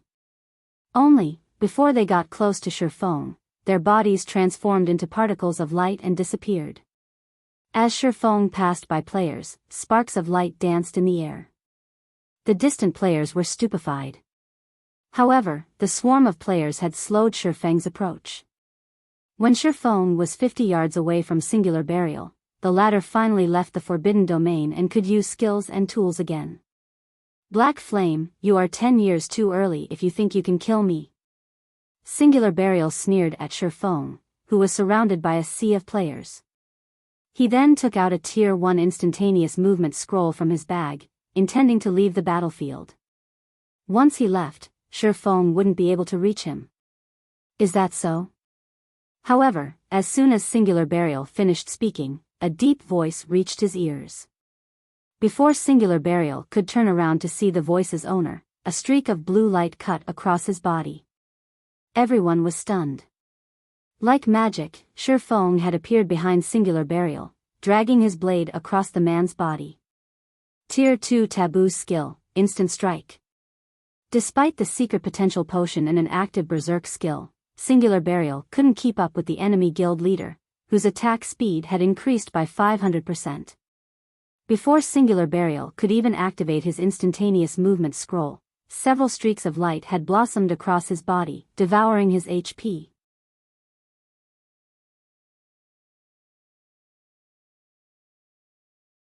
Chapter 1395, Uproar in Starmoon Kingdom. When Singular Burial collapsed, everyone on the battlefield was dazed. He died. How is this possible? They can't even escape. Everyone's gaze shifted to Shifeng. As they looked at the cloaked figure standing among thousands of enemies with one blue and one white sword in hand, they were filled with a sudden reverence. Shifeng had charged into the enemy ranks by himself, yet his advance never faltered. Moreover, everywhere he passed, life ceased to exist. Even when he took the life of Heaven's Burial's guild leader, Heaven's Burial's members could only watch, powerless. Now, this was a real expert. He even killed Singular Burial in such a predicament.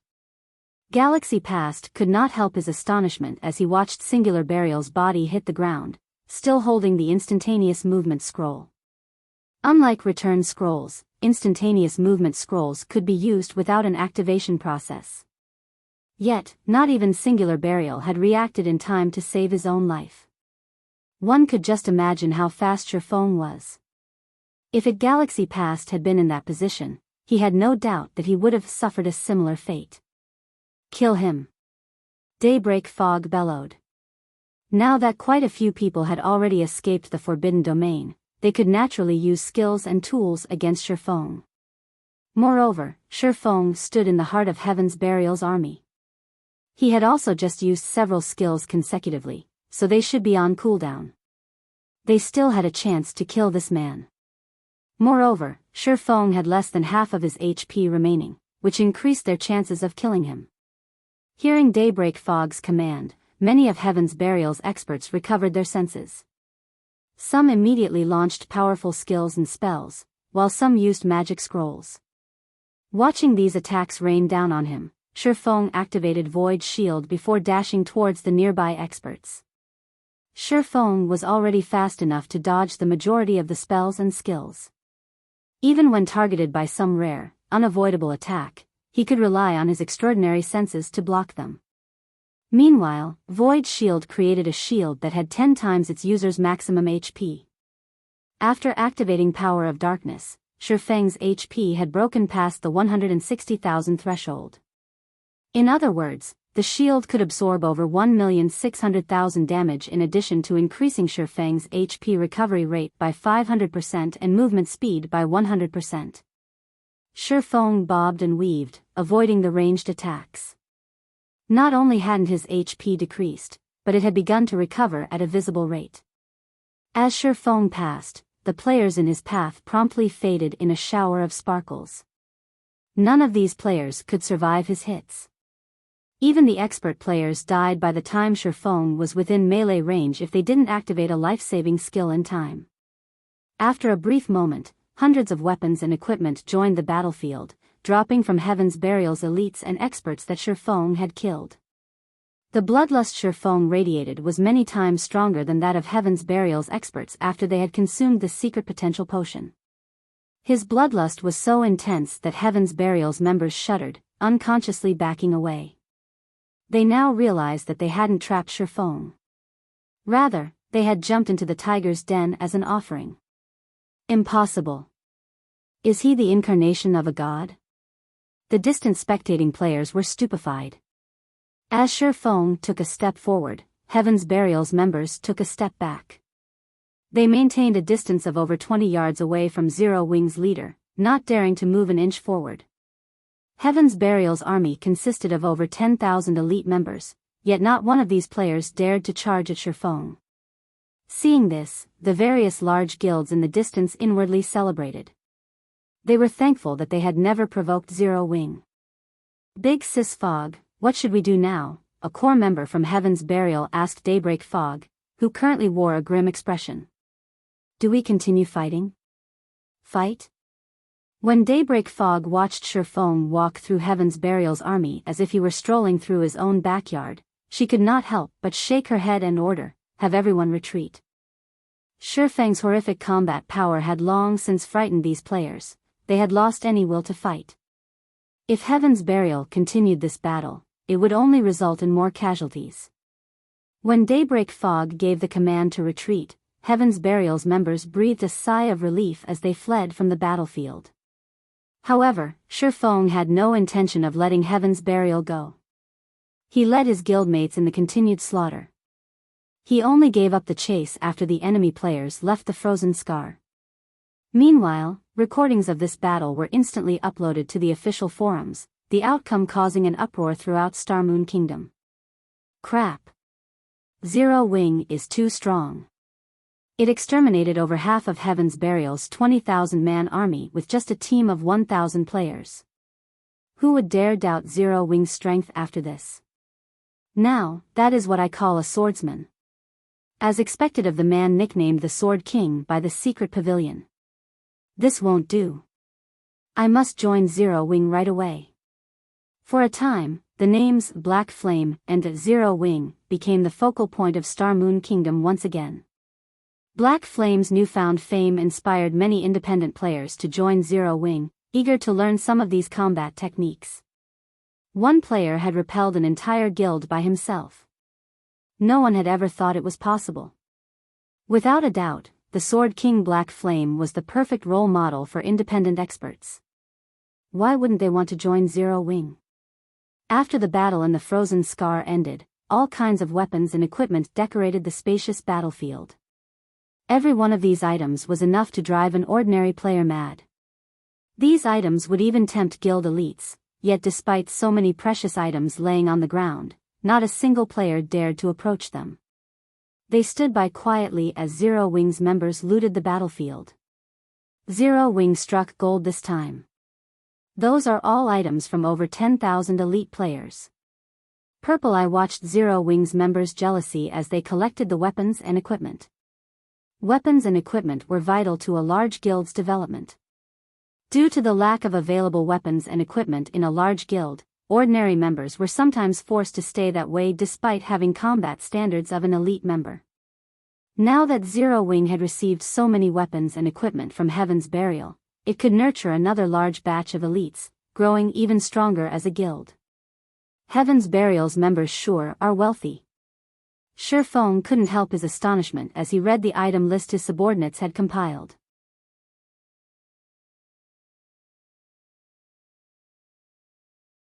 Chapter 1396, Frost King. Guild Leader, we've struck gold. Why are Heaven's Burial's weapons and equipment such high quality? The several core members tasked with compiling the list of the harvested weapons and equipment could not help but gasp when they saw the final numbers, excitement flashing in their eyes. In this battle, Heaven's Burial had suffered over 10,000 casualties, and Zero Wing had lost over 300 experts. Fortunately, they had won the battle, so they could retrieve the majority of the weapons and equipment their companions had dropped. The lost levels were the only real loss. Of course, after considering the 10,000 plus weapons and equipment Heaven's Burial had dropped, Zero Wing had come out making a profit. But they hadn't expected so much profit. Even Shifeng was surprised by how wealthy Heaven's Burial's members were as he read the item list. Overall, the quality of Heaven's Burial's equipment nearly rivaled Zero Wing's. Some of Heaven's Burial's core experts had even better equipment than Zero Wing's main force members. The 4 epic weapons and equipment pieces Heaven's Burial's experts had dropped was the proof of this. They had also dropped over 400 level 40 dark gold weapons and equipment. Normally, players only dropped 1 item upon death. Hence, the likelihood of a player dropping their best weapon or piece of equipment was very low, likely less than 10%. I really underestimated Heaven's Burial's foundations. Shifeng was inwardly astonished as he gazed at the 4 epic weapons and equipment. The various large guilds had been enthusiastically collecting epic weapons and equipment, but they weren't easy to obtain. Even Grand Lord ranked field bosses had very low chances of dropping them. Normally, players could only obtain an epic item from high-rank quests or opening dark gold treasure chests. Hence, most large guilds had very few epic items at this stage of the game. Even first-rate guilds were lucky if they had 5 or 6, yet Heaven's Burial had dropped 4 such items. One could just imagine how many epic items the guild actually had. What Shifeng didn't know was that the majority of Heaven's Burial's epic items had come from Beast Emperor, who had gone to great lengths to obtain these items for the guild. He wanted to help Heaven's Burial's main force grow stronger. Unfortunately, he had only benefited Shifeng. Among the 4 epic items were a single weapon and 3 pieces of equipment. The weapon was a greatsword meant for berserkers called Thunderblade. The greatsword's attributes were superior to Fire Dance's epic ranked Petrified Thorn. The other epic items included 2 cloth armor pieces and a piece of plate armor. One of the cloth pieces was a headpiece called the Eye of Arnos, while the other was a set of robes named the Fluctuation Robe. Both pieces of equipment focused on increasing the user's basic attributes. As for the plate piece, it was a breastplate for shield warriors and berserkers called the Indestructible Breastplate. With these 4 epic items, his top-tier experts would have an easier time with their Tier 2 promotion quests. Quick, look! The Frost King is coming. While Zero Wing had rested after the battle, a commotion shook the forest some distance away from the snowy plain. Agonizing cries filled the chilly air, startling the guild and independent players as they shuddered. A moment later, a 5-meter-tall figure burst through the trees. The figure was a frost giant in crystalline armor and wielding 2 frost sabers. This monster was none other than the king of the frozen scar, the Frost King. Frost King, elemental creature, mutant Grand Lord. Level 54. HP 260,000/260,000,000. Everyone's eyes nearly fell from their sockets when they saw the Frost King's stats. How is this possible? The Frost King has leveled? Crap. He has 260 million HP. How can a Grand Lord have so much? He's even tankier than a mythic monster of the same level. Why does it feel like the temperature has dropped? Can a team of 1,000 players really defeat a monster like that? Once they saw the Frost King's stats, fear tore through the crowd. Even the various large guilds that had come to raid this monster panicked as the Frost King's stats were far beyond their expectations. As the Frost King approached the massive crowd of players, some guild experts felt an invisible pressure weigh down their bodies. Some guilds began to hesitate, reconsidering the raid. Based on their reports, they could only raid the Frost King using 1,000-man teams. If more than 1,000 players were within 1,500 yards of the Frost King, the boss's stats would increase substantially. The more players there were nearby, the greater the Frost King's self-buff would be. He would very quickly grow beyond players' capabilities. Staring at the Frost King's current information, however, many of these players didn't know if it was even possible to take the monster down with only a 1,000-man team. The pressure radiating from the Frost King was just too strong, this boss might even be able to suppress mythic monsters. This pressure would significantly hinder players' combat power in a fight. What a powerful pressure. No wonder why Heaven's Burial planned to use Zerg tactics against him. Purple Eye also felt the Frost King's pressure bear down on her as it approached. However, rather than worry, excitement and anticipation made her eyes sparkle. Based on the prior reports, they knew that the Frost King was very powerful. As a preventive measure, the Star Alliance had dispatched over 20,000 members and intended to use the most common strategy to deal with field bosses, Zerg tactic. Only, the Star Alliance intended to use a tactic that was slightly different from those in other virtual reality games. Since God's Domain's field bosses grew stronger when a certain number of players was within range, it wouldn't be wise to dispatch all of one's forces during the raid. Instead, they would send in a limited number of players, keeping the remaining forces on standby. When someone died, they'd send in another player to the fallen player's place.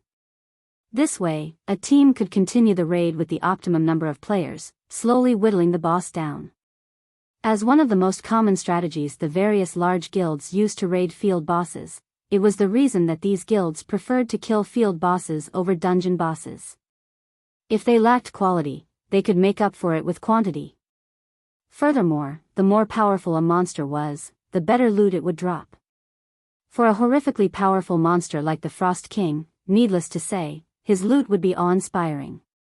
The Frost King's first kill would also grant access to Evernight City. It seems that the Frost King belongs to us this time. When Galaxy Past saw how powerful the Frost King was, he began to laugh. He had worried that Zero Wing would be a powerful opponent for the Star Alliance, but the guild didn't seem capable of raiding the Frost King at this point. Zero Wing had only sent a little over 1,000 members to the Frozen Scar. The guild's few reinforcements weren't enough to take down the Frost King. Even if Zero Wing called for more reinforcements now, the Star Alliance would have long since defeated the Frost King by the time those players arrived.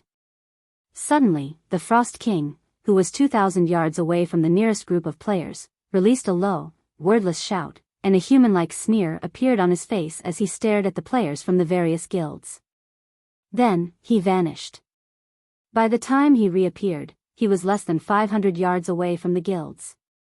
Since well over 1,500 players were now within range, the Frost King's basic attributes instantly skyrocketed. The Frost King raised his sabers and swept them at the players before him. 2 energy beams shot forth from the sabers, devouring the army of players. Everything in the beam's path froze instantly. In the blink of an eye, Frost covered the world in a 1,000-yard cone before the boss. Every player caught in the attack had transformed into an ice sculpture. Even MTs who had activated their life-saving skills had lost their lives. Only a few players with quick reactions and invulnerability skills had survived. In just one move, the various large guilds had suffered over 2,000 casualties. Impossible. How is the Frost King's perception range so wide? How are we supposed to withstand such destructive power? Everyone was astonished. The guilds that had intended to defeat the Frost King with Zerg tactics, in particular, felt faint. Abruptly, the Frost King charged into the nearest crowd, massacring the players. Despite so many players desperately trying to hinder and attack the boss, the Frost King's movement speed was simply too high. Not only did the mutant easily dodge the incoming attacks, but he also dealt horrific damage. With a single stroke of his saber, the Frost King could create a groove in the ground that extended for over 50 yards, killing dozens of players instantly. Even when the occasional player's attack struck the Frost King, they couldn't deal more than -500 damage. The Frost King's defense was almost more powerful than mythic monsters of the same level. In contrast, the Frost King's HP had increased to 500 million. Now, its battle recovery alone could heal 5 million HP every 5 seconds. After a short moment, the various large guilds had been wiped out, suffering extreme losses. Only a small number of lucky players had escaped the Frost King's wrath. Guild leader, are we still going to raid it? Purple Eye asked, her expression darkening as she watched the various large guilds fall. Damn it. Why did things end up like this?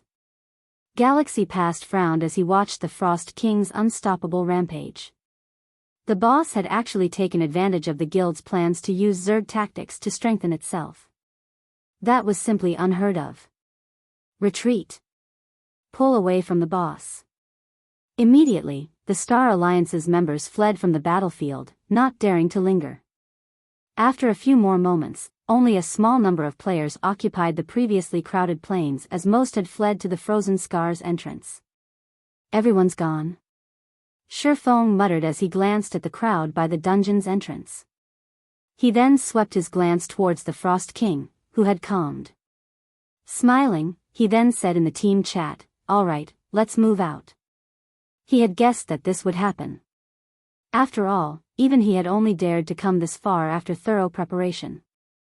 It was only natural that the various large guilds, which had very little understanding of mutants, would end up like this. Hearing Shifeng's words, his guildmates' excitement grew. They followed after Shifeng and slowly approached the Frost King. The guilds and independent players at the entrance noticed the movement. What's Zero Wing trying to do? They're insane. They're going to fight that thing?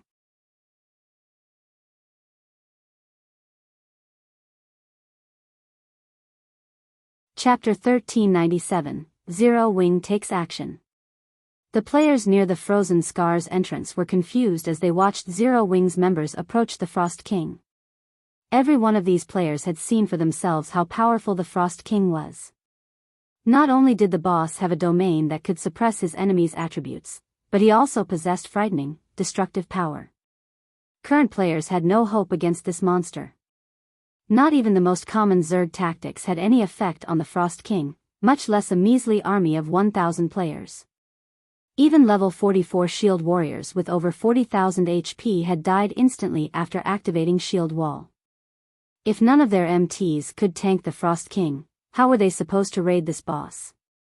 Although Zero Wing's 1,000-man team was incredibly powerful, that strength was nothing more than a joke before the Frost King. Guild leader, they're not really trying to raid that thing, are they? Curiosity overtook Purple Eye as she watched Zero Wing's army inch closer to the Frost King. I don't know, but Black Flame should be fully aware of the Frost King's might. He shouldn't be foolish enough to challenge that boss. Perhaps he's trying to gather some intel to prepare for a future raid attempt, Galaxy Past said, shaking his head. He didn't understand Zero Wing's actions either. In his opinion, they'd likely need a 1,000-man team of Tier 2 players to kill the Frost King. Trying to raid the boss with anything less would be futile. Players simply couldn't fill the gap in strength with numbers. As everyone's attention shifted towards Zero Wing, Shifeng waved his hand. Suddenly, miniature ballistas began to appear within the guild's army. In the blink of an eye, 50 miniature ballistas were organized into 5 rows. Following which, Zero Wing's members began to assemble the war weapons. Crap. Zero Wing's using siege weapons to deal with the Frost King? That's way too extravagant. Madness. This is madness. Are they not afraid that the Frost King will destroy the miniature ballistas? The spectating players could not help but gasp as they saw the rows of miniature ballistas, unable to believe their eyes. The various large guilds' upper echelons were particularly dumbfounded. Zero Wing was using siege weapons to raid a field boss. Not even super guilds would dare to be so wasteful. It was just too much of a risk. Even if they killed the boss with the siege weapons, the losses would far exceed their gains. Every siege weapon was extremely valuable. Moreover, since these weapons posed a greater threat, monsters almost always targeted them first. Yet, not only had Zero Wing brung siege weapons to a field boss raid, but they had brought 50 miniature ballistas in total. Just what does Zero Wing intend to do? They're mobilizing their guild's foundations to raid a boss. Aren't they worried that other powers will take advantage of the fight and try to rob them? Purple Eye gaped when she saw the miniature ballistas. While the potential profit of killing the Frost King was quite valuable, it was likely less valuable than 50 miniature ballistas. If Zero Wing lost those weapons in battle, it would severely impact the guild's overall combat power, Do you think that any power remaining in Starmoon Kingdom would dare steal or destroy those weapons? Galaxy Past asked, smiling bitterly. In reality, Zero Wing's revelation of their siege weapons in this raid was a declaration that it wasn't afraid of a theft attempt. It was proof of the guild's strength. They had already witnessed Zero Wing's power, particularly Black Flame's strength. Black Flame had killed Heaven's Burial's guild leader amidst an army of thousands of elites. The other members from Heaven's Burial had only been able to watch helplessly as he took their guild leader's life. With such strength, who would possibly dare pick a fight with Zero Wing? To put it bluntly, doing so was suicidal. It was much different from the attitude Zero Wing had adopted when the weapons and equipment Heaven's Burial had dropped littered the battlefield. Despite so much precious loot before them, none of the various large guilds or independent players had dared to claim them. Along with the miniature ballistas, Shifeng had used demon summoning and called forth a level 72, Tier 3 Inferno Demon. Due to Demon Ruler's effect, the Inferno Demon's attributes received a 30% buff, becoming significantly stronger than a normal Tier 3 demon. Inferno Demon, Dark Creature, Demon. Level 72. HP 33 800 000/33 800 000. Shifeng also summoned Anna. As a Grand Lord ranked mutant, the Frost King was even stronger than a mythic monster of the same level. As a mutant, its intellect was also quite high. Zerg tactics wouldn't be effective against this boss. If they were, the various large guilds of the past wouldn't have suffered so many losses to deal with a single mutant, even going as far as mobilizing siege weapons to exterminate the creature. Not even an army of hundreds of thousands of players could defeat it. Of course, the mutants back then had grown over a considerable amount of time. They weren't like the Frost King, who had just become a mutant and hadn't had much time to increase his strength. However, as the Frost King's initial tier was high, it could even annihilate a 1,000-man team of Tier 2 players if not dealt with properly. Guild leader, the boss is coming, a ranger scout announced. Good. Main force, prepare to move. Dark God's Legion, protect the miniature ballistas. Exterminate anyone that dares to approach. Shifeng instructed. Guild leader, rest assured, if any guild or player tries to pull something, we'll wipe them off the map, the Dark God's Legion members guaranteed as they patted their chests. Saying so, the Dark God's Legion members spread out around the miniature ballistas. A few members took out magic array scrolls for the double protection barrier, constructing a magic barrier around the siege weapons. Meanwhile, the main force members spread out and charged towards the Frost King. Due to the Frost King's domain, the main force members' attributes fell significantly upon entering the boss's sphere of influence. Upon sensing the approaching players, the Frost King swung one of his sabers at the crowd. A streak of blue light swept towards Zero Wing's MTs. Just before the blue light struck, a shadow descended from the sky and stood before the MTs, holding its flaming spear before it. The Inferno Demon blocked the streak of light. Boom! The impact immediately threw the level 72 Inferno Demon over 30 yards, its HP decreasing by over 100,000. The distant spectators gasped when they saw the Frost King's display of strength. What strength? Shifeng was similarly astonished. Despite blocking the attack, the Inferno Demon had still received so much damage from one casual attack. If not for the Bible of Darkness's buff, it wouldn't have lasted long against the Frost King. Noticing the boss prepare to launch his second attack, Shifeng took out the ancient weather book and used weather control. Suddenly, the chilling atmosphere began to warm rapidly as a scorchingly hot sun dominated the sky. While the ancient weather book didn't seem to have any practical effect against monsters, the exact opposite was true. In God's domain, players weren't the only ones affected by their environment. The same was true for monsters. If a monster fought in an environment that ran counter to its nature, the monster's combat power at least would decrease by half. This was also why the various large guilds had searched for any skills or spells that could affect weather in the past. However, skills and spells of this type were even rarer than curses and taboo skills of the same tier. Generally, only superpowers could get their hands on one. Suddenly, the snowy plains transformed into a burning hellscape. Although players didn't prefer this fiery environment either, Zero Wings members had consumed the sea god's blessing. They could adapt to hot or cold adequately. In contrast, the Frost King, an ice elemental, was exceedingly uncomfortable. Disregarding Zero Wings members, the Frost King turned and attempted to flee the Hell's Cape. Stop him. Don't let him get away. All ballistas, attack. Upon Shifeng's command, the assembled miniature ballistas launched exploding arrows simultaneously. Shio! Shio! Shio! A rain of fire descended upon the Frost King, the scene far more spectacular than normal boss raids.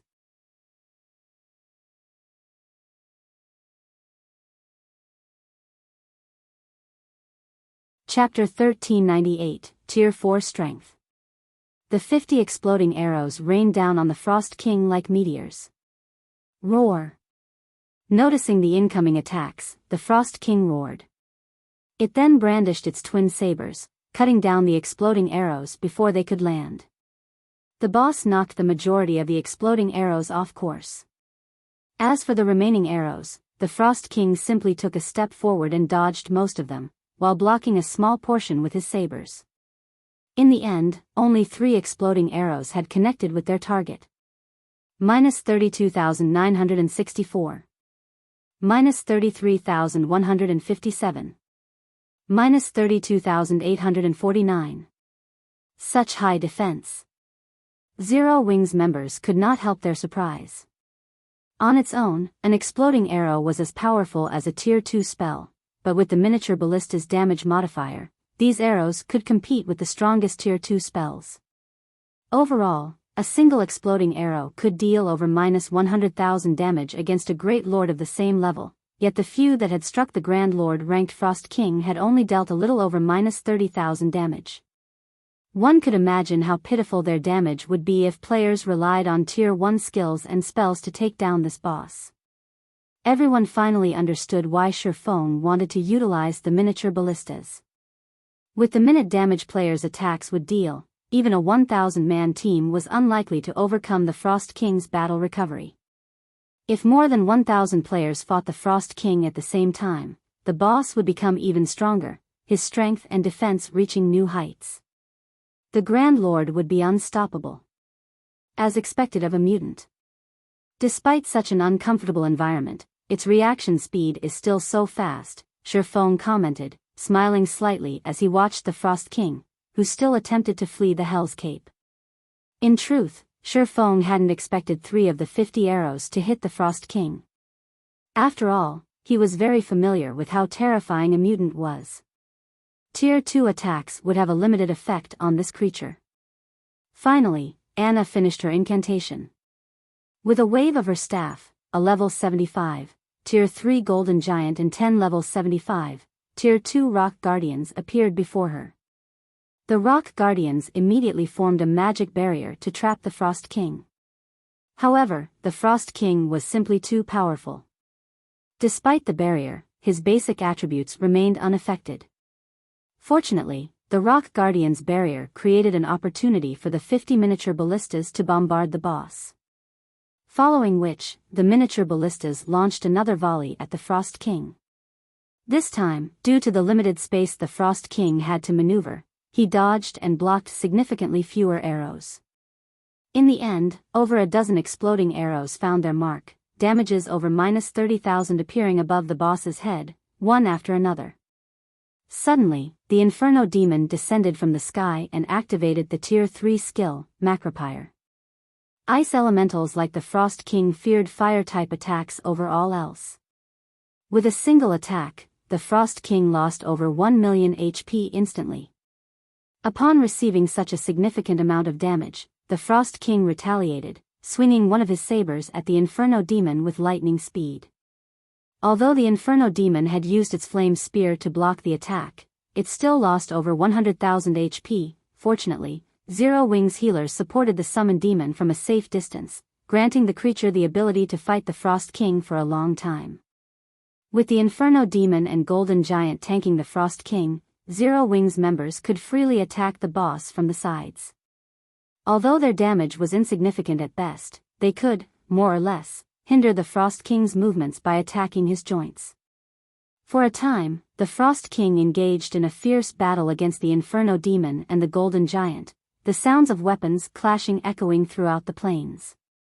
At the same time, the miniature ballistas continued to fire one exploding arrow volley after another, whittling down the Frost King's HP. Meanwhile, Shifeng switched to the aura of fire and circled to the Frost King's back before activating Flame Burst.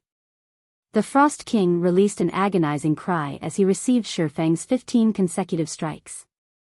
-61,574. -123,487. -61,746. In total, Shifeng's 15 attacks dealt over -1 million damage. Is he a monster? The watching upper echelons from the various large guilds were stupefied. Even their guild's top-tier experts had only dealt several hundred damage to the Grand Lord with their skills, yet Shifeng's normal attacks dealt over -5,000 damage, while his skills dealt over -10,000. Aside from Shifeng's individual performance, these upper echelons winced as they watched Zero Wings members waste the precious exploding arrows. This situation showed them how truly powerful Zero Wings' foundations were. Throughout Starmoon Kingdom, only Zero Wing would dare to raid a measly field boss with such an extravagant method. Following which, the Frost King's HP rapidly decreased under Zero Wing's combined assault. 99%. 95%. 89%. As time passed, the originally peerless Frost King's maneuverability suffered as his HP decreased. When the Frost King had only 30% HP remaining, he finally seemed to realize that his life was in danger. Suddenly, the Frost King stomped his foot, causing the ground beneath him to sink slightly. Following which, pillars of ice rose from the dirt, surrounding the Grand Lord. The cage of ice rendered the miniature ballistas and players' attacks ineffective. After another 5 seconds, the Frost King split into 2 identical clones. However, both Frost Kings only had 15% of their total HPs. Is this a joke? The distant spectating players gaped when they saw 2 Frost Kings. One Frost King was frightening enough, yet now Zero Wing had to face 2 of them. Just how were players supposed to defeat such a boss? The large guild's members weren't the only ones horrified. Zero Wing's members' hearts sank at the sight. For a moment, they were at a loss. The Inferno Demon and the Golden Giant had already struggled to tank the mutant. Moreover, after such a long fight, the healer's mana was close to depletion. The healers couldn't possibly keep up with the damage if they had to face 2 Frost Kings simultaneously. After all, not even the Tier 3 Inferno Demon and the Golden Giant could defend themselves and the players against 2 Grand Lord mutants' attacks properly. Any attack they failed to block would instantly deal over -1 million damage, while skills would deal 2 to 3 million damage. At this rate, the Inferno Demon and Golden Giant would die very quickly. Without these 2 summoned monsters in the way, the Frost Kings wouldn't need long to annihilate Zero Wing's team. Suddenly, one of the Frost Kings threw the Golden Giant from the magic barrier, leaving the Inferno Demon alone to deal with the 2 bosses' pincer attack. Both Frost Kings revealed sinister smiles, their sabers releasing a frosty aura that dropped the surrounding temperature sharply. They then swung their sabers down at the Inferno Demon. All living creatures must die, the 2 Frost Kings bellowed as one as they sent 4 arcs of blue light at the Inferno Demon. When struck, the Inferno Demon's HP, which had been at 50%, plummeted to 0, its body transforming into particles of light and disappearing. How is that possible? Everyone was stunned. The 2 Frost Kings had killed a Tier 3 Inferno Demon instantly. It's over. Zero Wing's loss is inevitable. Galaxy Past was indescribably shocked as he watched the Inferno Demon vanish from the battlefield. He hadn't dreamed that the Frost King was this powerful. However, after using this powerful skill to execute the Inferno Demon, each of the Frost Kings had lost 5% of their HPs. Now, they only had 10% HP remaining. After dealing with the Inferno Demon, one of the Frost Kings moved to deal with the Golden Giant, while the other attacked the Rock Guardians. Before they could, however, a figure appeared before the Frost King that targeted the Rock Guardians. This figure was none other than Shifeng. Despite noticing the swordsman, the Frost King didn't even spare him a glance. Instead, he swatted at Shifeng as if he were a fly. Despite such a casual attack, a black spatial tear ripped along the saber's trajectory. Guild Leader. Zero Wings members panicked. The attack could even send a Tier 3 Great Lord flying. No player could possibly avoid it. But as they watched, the spectating players were astonished yet again. Activating Heavenly Dragon's power, a golden glow swallowed Shifeng. He also activated Blade Liberation. Immediately, he swung Killing Ray to meet the Frost King's saber. The instant the two weapons collided, the saber was thrown back as if it had been struck by a cannonball. Impossible. He repelled the boss. The various large guilds in the distance could not believe their eyes. While they had considered the possibility that Shifeng might use a life-saving skill to block the attack, they had never expected the man to repel the Frost King's attack with one of his own. My strength is already on par with a mythic monster of the same level? Shifeng glanced at the sacred sword in his hand in confusion. This was the first time he had activated twofold Berserk since upgrading the 7 Luminaries ring to the fragmented legendary rank.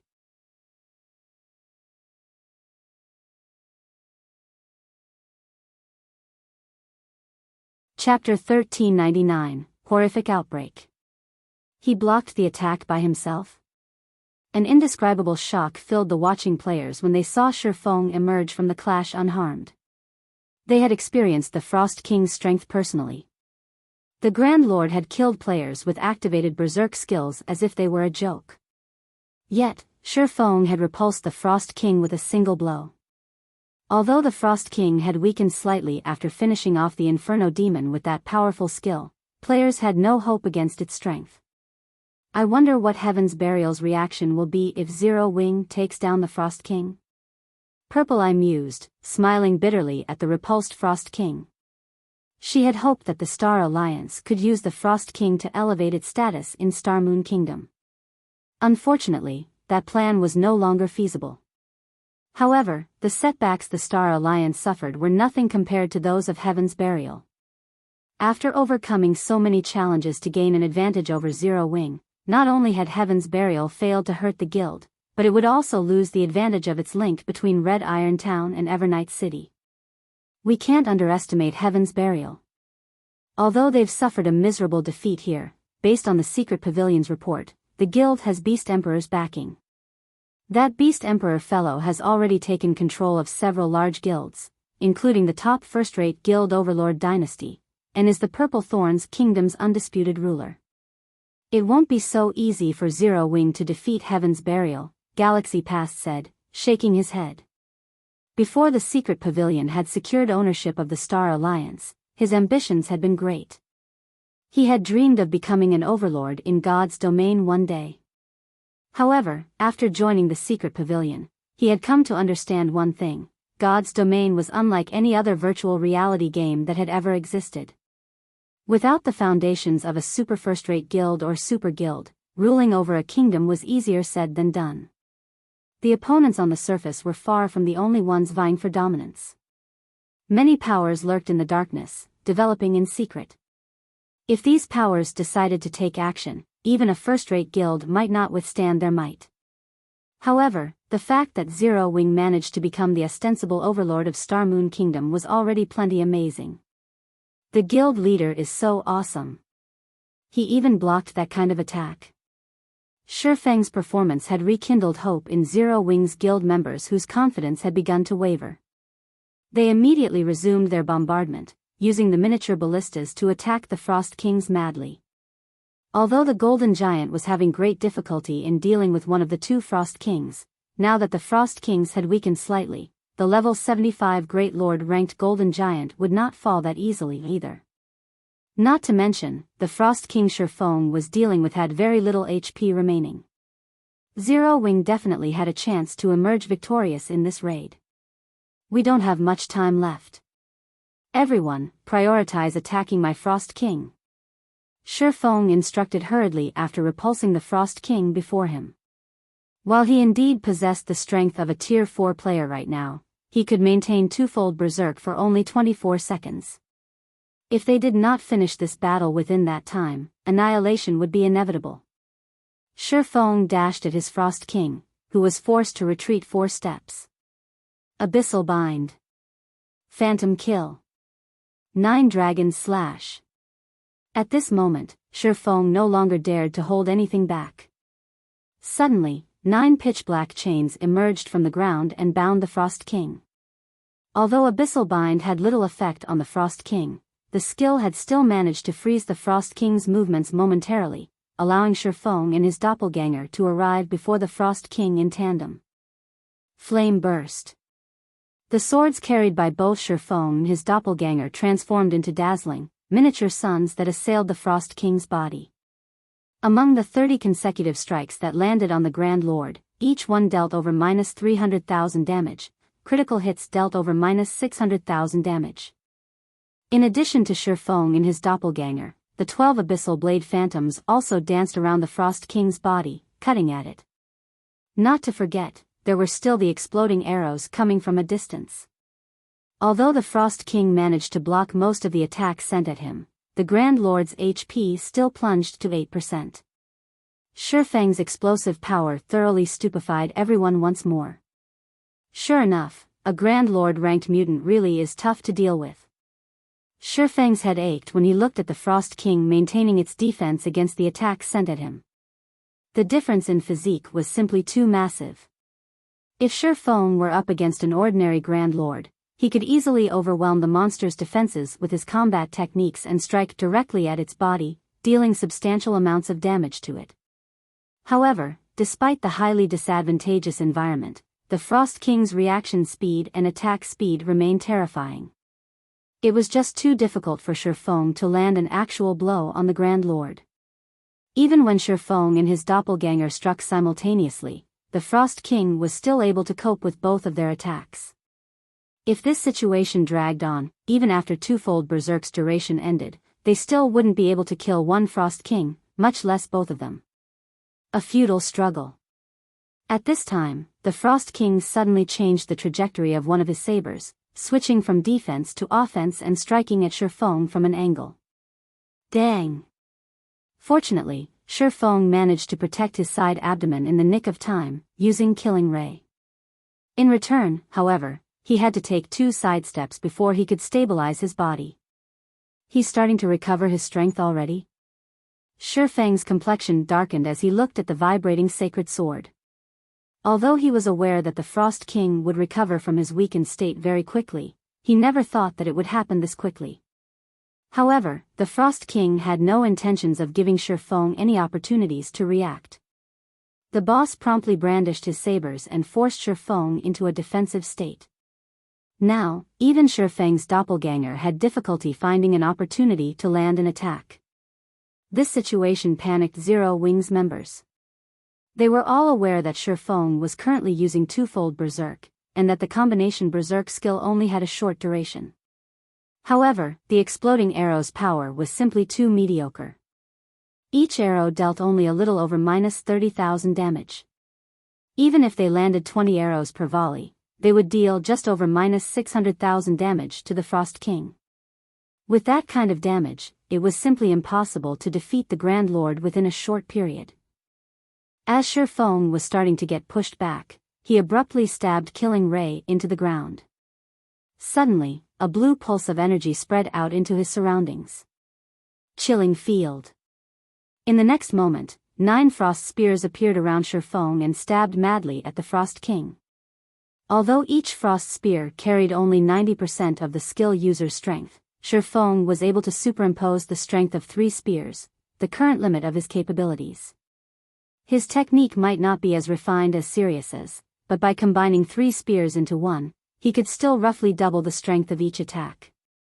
Meanwhile, 180% of his current strength was more than enough to suppress the Frost King. Following which, each time the Frost Spears clashed with the Frost King's sabers, the resulting impact would create an opening for Shifeng's doppelganger to land a few attacks. This situation chopped chunk after chunk from the Frost King's HP.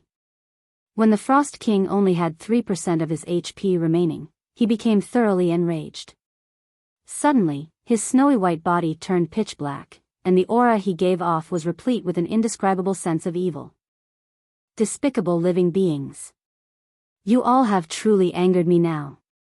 The enraged Frost King's HP abruptly fell by a sizable portion. Following which, the Frost King suddenly abandoned the sabers he held. He then raised one hand into the air and began chanting an incantation that was absolutely foreign to the players on the battlefield. A moment later, a massive, threefold magic array covering a 500-yard radius appeared in the sky. This is Heaven Splitter? Shifeng's complexion darkened as he looked at the dense and violent mana gathering overhead. From time to time, he could also see blue arcs of lightning flashing across. Heaven Splitter was a Tier 4 super large-scale destruction spell. Its result was complete and utter destruction. At this moment, Shifeng went into a frenzy as he controlled Chilling Field to execute Sword's Orbit, launching a relentless stream of attacks at the Frost King. As the mana in the skies grew increasingly violent, the Frost King's HP likewise declined. 2%. 1%. Die. Shifeng bellowed as he activated Divine Providence and Dragon Breath. Immediately, a white beam of light devoured the Frost King, reaping the final strand of his HP.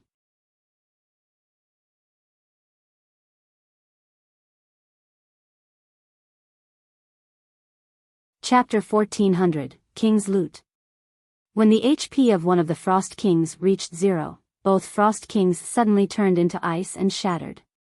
At the same time, the heavy pressure on Zero Wing's members lifted, and they collapsed wearily to sit down on the ground. That was so close. Everyone from Zero Wing breathed out a sigh of relief when they noticed the magic array in the sky disappearing gradually. Had the magic array been allowed to gather mana for even a moment longer, this battle would definitely have ended in their annihilation. After the Frost King's death, everyone received a generous amount of EXP. Although not everybody managed to level up, their experience bars still increased by a sizable portion, equivalent to one day's worth of grinding. However, compared to the EXP they received, everyone paid much more attention to the loot of the Frost King. The reason for this was the loot's abundance. The Frost King actually dropped over 100 items when it died. Even the final bosses of leveling maps would not drop such a large number of items. Usually, one would be fortunate to get 1 or 2 dozen items. Yet, now, there were actually over 100 items dropped. Just looking at the loot made everyone's heart race. What? So many items actually dropped? Envy suddenly filled the eyes of the distant spectating large guilds and independent players, many of them wishing they could charge forward and steal some of the items for themselves right now. However, the onlookers simply left their fantasies as fantasies. Setting aside how much time they would need to cross the long distance separating themselves and the loot, just getting through Zero Wing's experts to reach the loot would already be a near impossible feat. Crap. I bet there are going to be plenty of dark gold weapons and equipment among the loot. Dark gold rank? Aren't you underestimating the mutated Frost King a little too much? I recall that the last mutant that appeared in White River City had dropped epic items after it died. Since the Frost King was much more powerful than that previous mutant, most likely, there are going to be many epic items among the loot. Even until now, our guild has only managed to obtain 1 epic item. Moreover, it was even taken by the guild leader. If I could have one as well, I'd definitely be willing to leave my guild and join Zero Wing. Everyone speculated on the Frost King's loot. What frightening loot! With merely a glance at the items dropped, Shifeng already spotted more than 10 weapons and equipment. Meanwhile, the majority of the loot consisted of various attribute gemstones and magic crystal treasure chests. Attribute gemstones were one of the hard currencies in God's domain. No matter what level players reached, attribute gemstones would not become obsolete. Meanwhile, the Magic Crystal treasure chest was something only Grand Lord ranked bosses and above had a chance of dropping, starting from level 50. Depending on the Magic Crystal treasure chest's quality, the number of magic crystals it rewarded would also vary. This could be considered a relatively good way for expert teams to obtain magic crystals. Common magic crystal treasure chests gave between 5 to 20 magic crystals, and on the market, they sold for roughly 3 gold each. Bronze magic crystal treasure chests gave between 30 to 50 magic crystals and sold for roughly 12 gold each. Mysterious iron magic crystal treasure chests gave between 100 to 150 magic crystals and sold for roughly 37 gold each. Secret silver magic crystal treasure chests gave between 300 to 500 magic crystals and sold for roughly 120 gold each. Fine gold magic crystal treasure chests gave between 1,000 to 2,000 magic crystals and sold for roughly 450 gold each. Dark gold magic crystal treasure chests gave between 3,000 to 5,000 magic crystals and sold for roughly 1,200 gold each. Meanwhile, the Frost King had dropped a total of 5 magic crystal treasure chests, 3 secret silver rank, 1 fine gold rank, and 1 dark gold rank. After another 10 minutes or so, Shifeng was finally done organizing the Frost King's loot. As he was doing so, he could not help but grow ecstatic. Among the loot, there were 2 tier 4 magic scrolls. These things were extremely valuable treasures in God's domain. Not to mention, one of these 2 scrolls was even a summoning scroll. The value of this scroll was simply incalculable.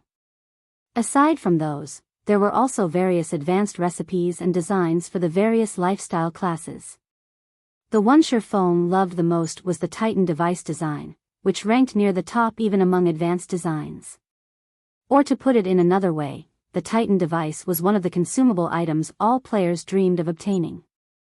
Like the strengthening device, the Titan device was similarly a consumable item. Only, unlike the strengthening device, which was used to extend the durability of equipment, the Titan device was used to increase the mana density around players. It allowed players to exert even more of their own strength. Of course, the increase in mana density provided by the Titan device was not as significant as that of the fragmented legendary ranked 7 Luminaries ring. It was roughly at the level of a town or city with 5 magic towers, higher than the mana density currently available in Stone Forest Town's battle arena. However, the duration of the Titan device was considerably short, lasting only 3 hours. Even so, it was still exceedingly popular among the players of God's domain in the past. As long as Titan devices appeared in an auction house, the various large guilds and adventurer teams would immediately buy them out. Unfortunately, the Titan device design was extremely rare. Even after 10 years had passed, very few guilds had managed to get their hands on one. Only super first-rate guilds and super guilds had several of the designs, while first-rate guilds would have been fortunate to have even 3 or 4 pieces. As a result, the Titan devices these guilds produced were rarely ever sold to the public and were generally kept for internal consumption. Aside from the Titan device design, the Frost King had also dropped 2 epic items and 1 fragmented legendary item. The quality of the loot dumbfounded even Shifeng. Of the 2 epic items, one was a necklace called Magic Devouring Charm. The necklace's level range was between 45 and 100. Unfortunately, the necklace's basic attributes were average at best. Moreover, the necklace had only 1 passive skill. In Shifeng's opinion, though, this necklace was definitely a top-tier necklace for magical classes. The reason for this was the passive skill Mana Body. Mana Body increased the wearer's spell completion rate by 3% and spell effectiveness by 30% while decreasing spell casting time by 20%. This could be considered a godly skill for magical class players. Aside from the Magic Devouring Charm, the other epic item was a spatial bag. The value of this item exceeded even the Magic Devouring Charms. Although the spatial bag did not provide any attributes or skills to players, it could be stored inside a player's bag space and be used to store 12,000 slots worth of items, nearly double the available slots in Shifeng's current bag space. Meanwhile, the most amazing aspect of this spatial bag was its built-in warehouse. Players could store non-bag space items such as diamond wood and 7 luminaries crystals inside this warehouse. Moreover, the spatial bag could store up to 300 non-bag space items, triple the amount the Hurricane sailboat could carry. If put up for auction, it could easily sell for over 50,000 gold. With this, transporting diamond wood will become much more convenient. As Shifeng looked at the spatial bag, he quickly thought of many more ways of making money. Non-bag space items were generally very precious in God's domain. Due to the trouble of transporting them, these items generally sold for very high prices. Hence, maritime adventurer teams were able to make a fortune by transporting items. As long as one transported some popular non-bag space items to a location that did not produce them, one would be able to sell the items for astronomical prices. Now that Shifeng had the spatial bag, he could travel to various countries to purchase their local non-bag space items for a low price and resell these in other countries. After he was done looking at the 2 epic items, he could not help but shift his sights to a dazzling staff. Despite the 2 epic items earlier being worth tens of thousands of gold, the total value of these 2 items was not even worth 1/10 of this staff. The reason being, this staff was a fragmented legendary weapon.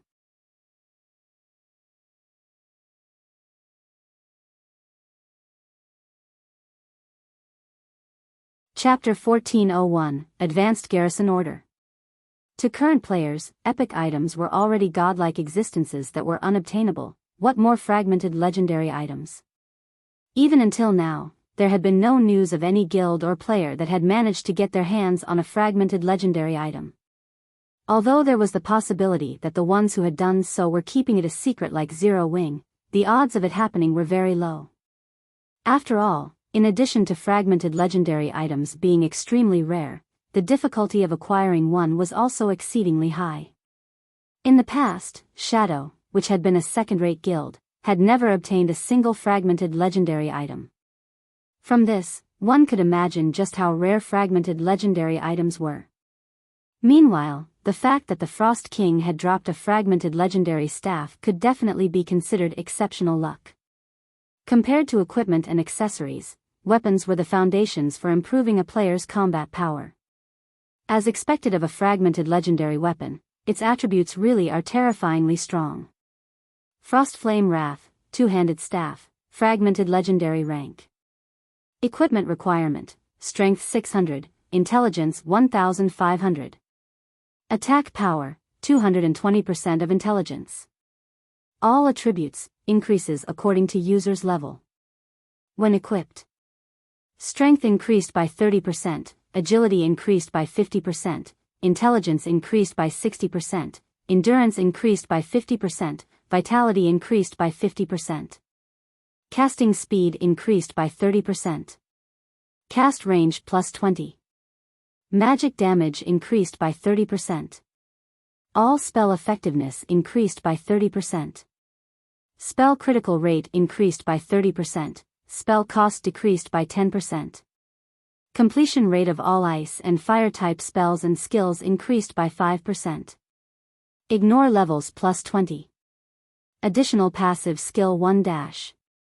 Frost Flame Origin, increases the power of ice and fire type spells cast by user by 1 tier. Can be increased up to tier 5.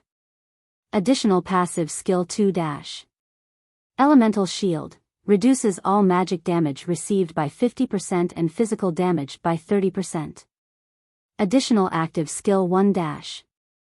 Frost Flame Hell, deals ice and fire type damage to all enemies within a 50-yard radius for 10 seconds.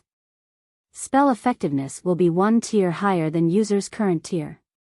Can be increased up to tier 5. Cooldown, 10 minutes.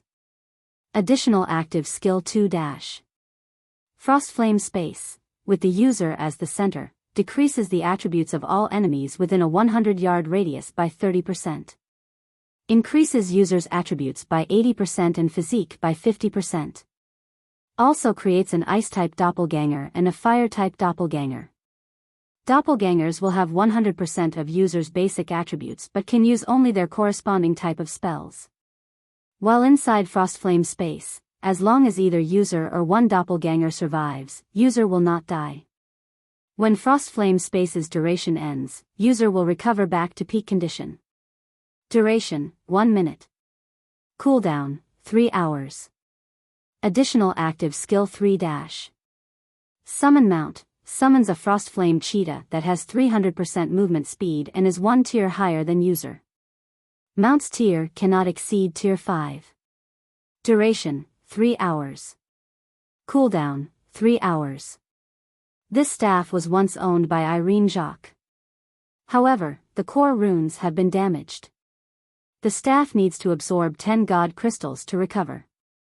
Current number of absorbed God crystals, 0/10. To elementalists, the Frostflame Wrath was simply a divine weapon. Moreover, obtaining this staff was equivalent to obtaining a dark gold mount as well. The mount summoned could also serve as an MT, making up for the disadvantages of an elementalist. Only, the staff's equipment requirements were somewhat high. Normally, magical class players rarely ever invested their free attribute points into strength. Moreover, magical class equipment rarely ever provided strength bonuses. A level 45 magical class player would be fortunate to have even 300 strength. The 1,500 intelligence required was similarly a hard target to achieve for current players. At this stage of the game, magical class players that had 1,000 intelligence could already rank near the top among their class. However, as long as he could arm one of the guild's elementalist experts with the Frostflame Wrath, they would immediately soar to become a peak expert. Following which, Shifeng stored the Frostflame Wrath and began going through the other items dropped. This is. Very quickly, Shifeng discovered a crystal token inside his bag. Meanwhile, there was the word city carved on the token. His eyes immediately glowed at the sight. What? An advanced garrison order. The reason why the NPCs of Evernight City had mentioned that guilds could garrison Evernight City if they killed the Frost King was the garrison order the Frost King would drop. With the garrison order, a guild could garrison a city and enjoy various benefits. Every NPC city possessed different levels of authority. Meanwhile, an advanced garrison order allowed a guild to have advanced authority right off the bat. Could the basic garrison order have transformed into an advanced one due to the Frost King turning into a mutant? Based on Shifeng's memories, the guild that killed the Frost King in the past had obtained only a basic garrison order. Advanced garrison order. Owner of this token may allow one guild to permanently garrison Evernight City and enjoy advanced authority in the city. The basic garrison order of a dark city allowed the connection of a guild town to said dark city. As the amount of reputation a guild possessed in a dark city increased, the amount of authority it had within the city would increase as well. Greater authority allowed a guild to connect multiple towns with the city. Meanwhile, if a guild possessed advanced authority in a dark city, not only could it connect multiple guild towns to the city, but it could also purchase land in the central area of the city. In God's domain, dark cities were much more popular among players compared to ordinary NPC cities. However, players needed to complete certain quests before they could enter a dark city. Either that, or become a red or dark player. Despite the various weapons and equipment available for exchange inside dark cities being limited to red and dark players, that did not stop normal players seeking items suitable for themselves from exchanging for these items. Normal players just needed to commission a red or dark player to act as a proxy for them in exchange for compensation. Hence, trade within dark cities was very active. Particularly, after players reached level 50 and high-quality weapons and equipment became increasingly rarer, such dark city exchanges would become even more popular in God's domain. In the past, the population of dark cities had, at one point, even exceeded that of capital cities of kingdoms. One could just imagine how many players were conducting trades in dark cities. Of course, red and dark players could not freely exchange for high-quality weapons and equipment in dark cities. Not only did they need a sufficient amount of reputation, but they also needed to spend contribution points of the corresponding dark city when exchanging for items. Without sufficient contribution points, red and dark players could not exchange for items either. Meanwhile, upon inspecting the advanced garrison order, the sound of a system notification entered Shifeng's ears. System, do you wish to bind the token? Without hesitation, Shifeng chose to bind the token to himself. After all, one of his goals in coming to the Frozen Scar this time was the garrison order. System, you have bound the token to yourself.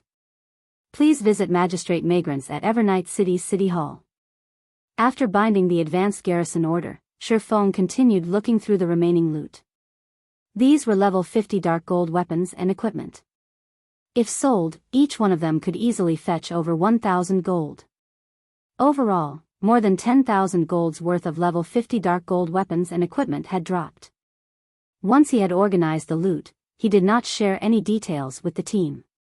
He merely gave all participants the GCPs they deserved so that they could exchange for the weapons and equipment they wanted once they returned to the guild.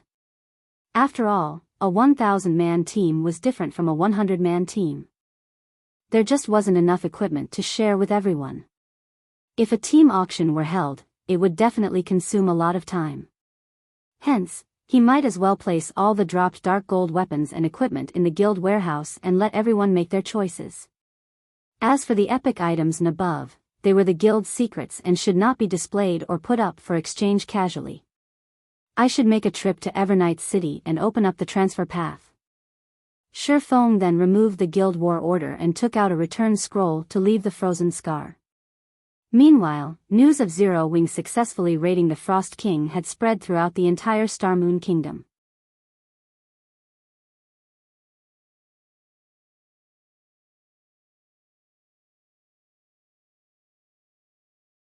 Chapter 1402, Popular Battle Arena. The news of the Frost King's defeat immediately caught the attention of many adventurer teams and independent players. This is a lie, right? I heard that many people got annihilated by the Frost King. Even the allied forces of the various large guilds, consisting of over 100,000 elite players, were helpless against the Frost King. Just how did Zero Wing succeed? Zero Wing's killing the Frost King means that it can now directly garrison Evernight City. With this, Stone Forest Town will also be connected with Evernight City. Previously, I avoided going to Stone Forest Town since I felt it was too much of a hassle. However, if there's a teleportation array connecting the town to Evernight City, it might not be a bad idea to pay the town a visit. Now that Stone Forest Town has a link to Evernight City, it will definitely remain the #1 town of Star Moon Kingdom even in the future. I wonder what kind of actions Heaven's Burial will take. The various adventurer teams and independent players were overjoyed over the fact that they could travel directly to Evernight City via Stone Forest Town. Previously, Stone Forest Town was already very popular for the many rare items being sold there as well as having a training location like the Battle Arena. Only, due to the inconvenience of traveling to Stone Forest Town, many players in Star Moon Kingdom had given up on the endeavor. Now that Stone Forest Town was connected to Evernight City, visiting the town became much more convenient. Star Moon City, Heaven's Burial's residence. Damn it. Zero Wing actually succeeded. Broken Flow's complexion darkened after watching the video showing Zero Wing's raid of the Frost King. Guild leader, what should we do next? Heaven's Burial had suffered tremendous losses this time. Not only did over 10,000 elite members die, but they even lost the kill of the Frost King. Now, Zero Wing's prestige in Star Moon Kingdom was as dazzling as the midday sun. Meanwhile, as soon as the various adventurer teams and independent players received news of Zero Wing's success, they all started thinking about teleporting from Evernight City to Stone Forest Town and taking a look around. One could just imagine how bustling Stone Forest Town would become once it was actually linked with Evernight City. We'll let Zero Wing enjoy its success for now. It has merely opened a teleportation channel between Stone Forest Town and Evernight City right now. In God's domain, levels and resources are the truly important things. What we truly need to focus on this time is the Empire's Rise expansion pack. Moreover, Beast Emperor has just sent a message for our side to start preparing soon, Singular Burial said, sneering.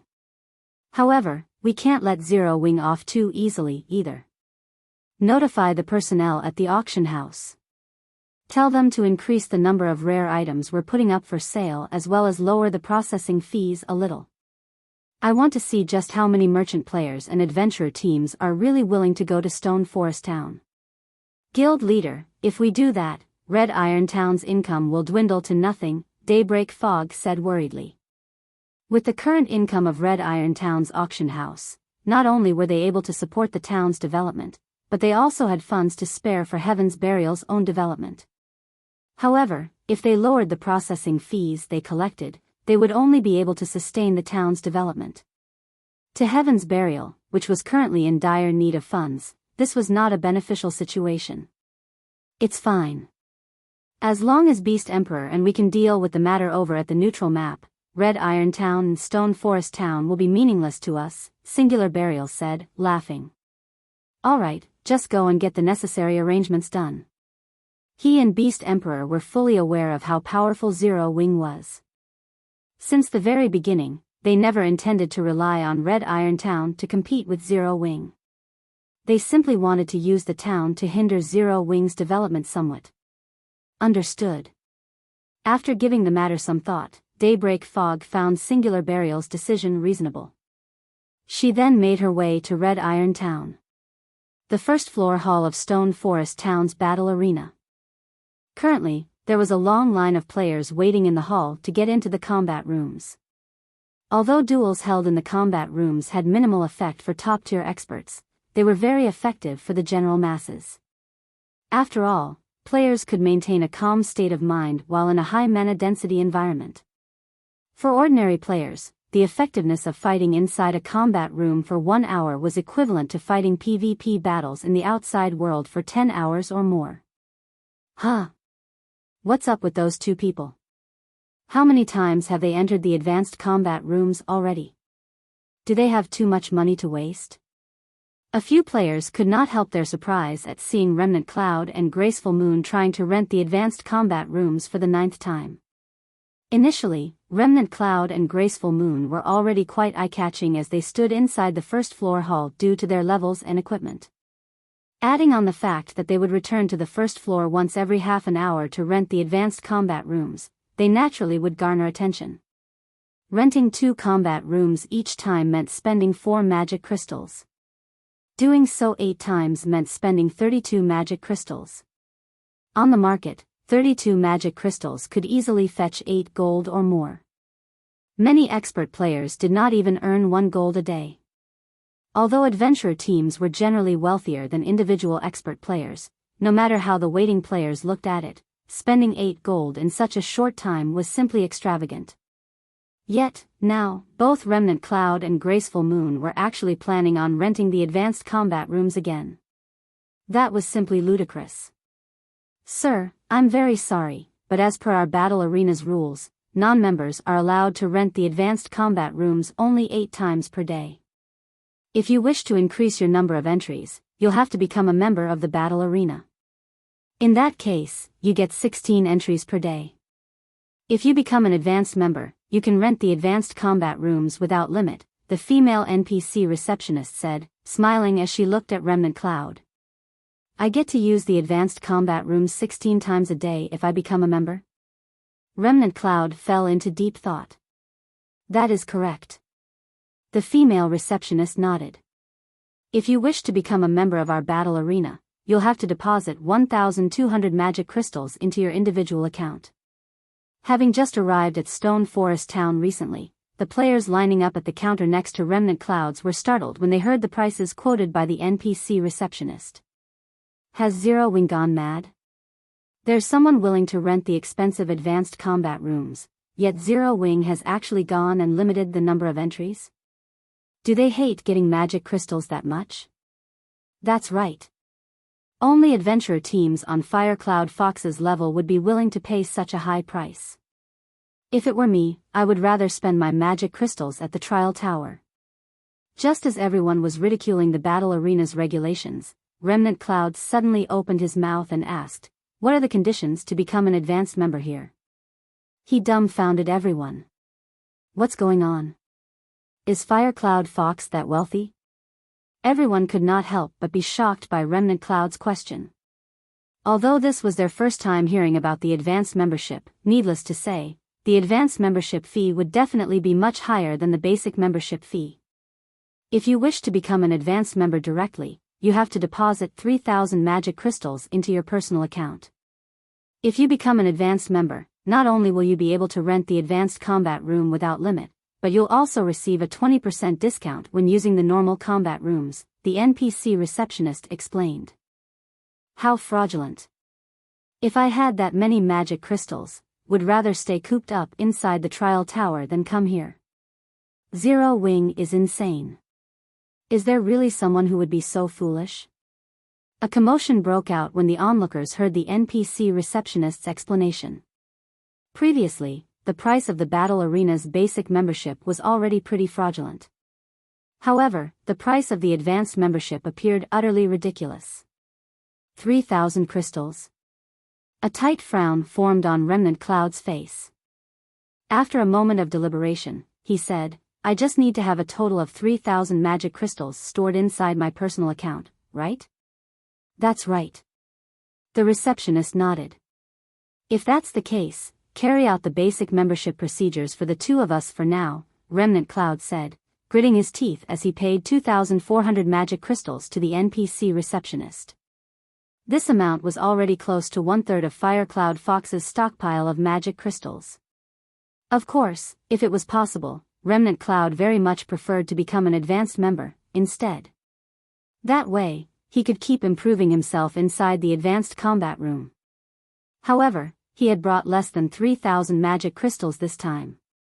Hence, he could only settle for basic membership for now. Understood. The NPC receptionist received the 2,400 magic crystals and started the membership procedures of the battle arena with Remnant Cloud and Graceful Moon. After completing the procedures, Remnant Cloud and Graceful Moon immediately turned around and dashed towards the staircase, apparently planning on entering the advanced combat rooms again. Is this a joke? Is he some actor hired by Zero Wing? The surrounding players wore a look of confusion on their faces as they watched Remnant Cloud and Graceful Moon leaving hurriedly for the 7th floor of the battle arena. They simply could not believe this situation. The two players were actually willing to become members of the battle arena just so that they could have more chances to enter the advanced combat rooms. Just what kind of magic does this advanced combat room possess? Wait a minute. I'm not renting a normal combat room anymore. I want to rent an advanced combat room, instead. Quite a few expert players that were about to pay their rental fees suddenly changed their minds. They were intensely curious about what was so special about the advanced combat room that it could mesmerize experts like Remnant Cloud and Graceful Moon to such a degree.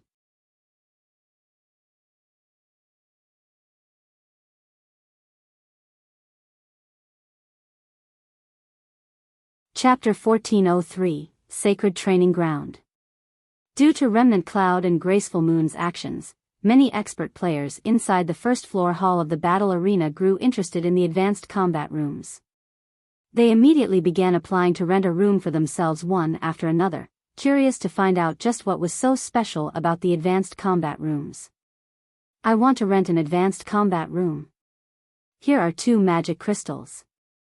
Just what is so special about the advanced combat room? I want to give it a try. Just a short moment after Remnant Cloud and Graceful Moon left, over a dozen players expressed their intentions to try the advanced combat rooms. However, as there were only 9 advanced combat rooms available, the others had no choice but to wait for their turn. The expert players that got to use the advanced combat rooms entered their respective rooms while filled with skepticism. However, as soon as they entered their rooms, they immediately received a surprise as an illusory creature that looked like their doppelganger appeared before them. Upon fighting with these illusory creatures, the players found out that not only were the illusory creatures capable of using the exact same skills they themselves did, but the illusory creatures even executed the skills perfectly, like second nature. There was no sense of awkwardness in their movements whatsoever.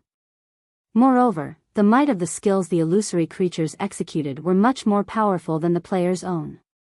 After just a short clash, the players found themselves completely suppressed by the illusory creatures. Their defeat took less than 30 seconds. If not for the weapons and equipment they wore possessing powerful skills, they might not even have lasted 10 seconds. So strong. Is this for real? Can I really exhibit that kind of combat power? Why is there such a huge gap between the skill he used and the skill I used? Upon reviving, the players looked at their respective illusory creatures in shock. Originally, they could already exhibit greater combat power in the battle arena due to the high mana density here.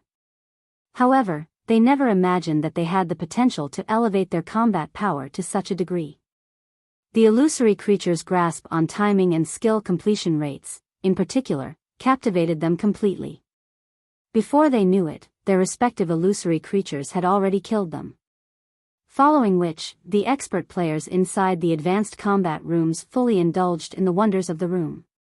Even after 30 minutes had passed and they were ejected from their respective rooms, they still wore a dazed look on their faces.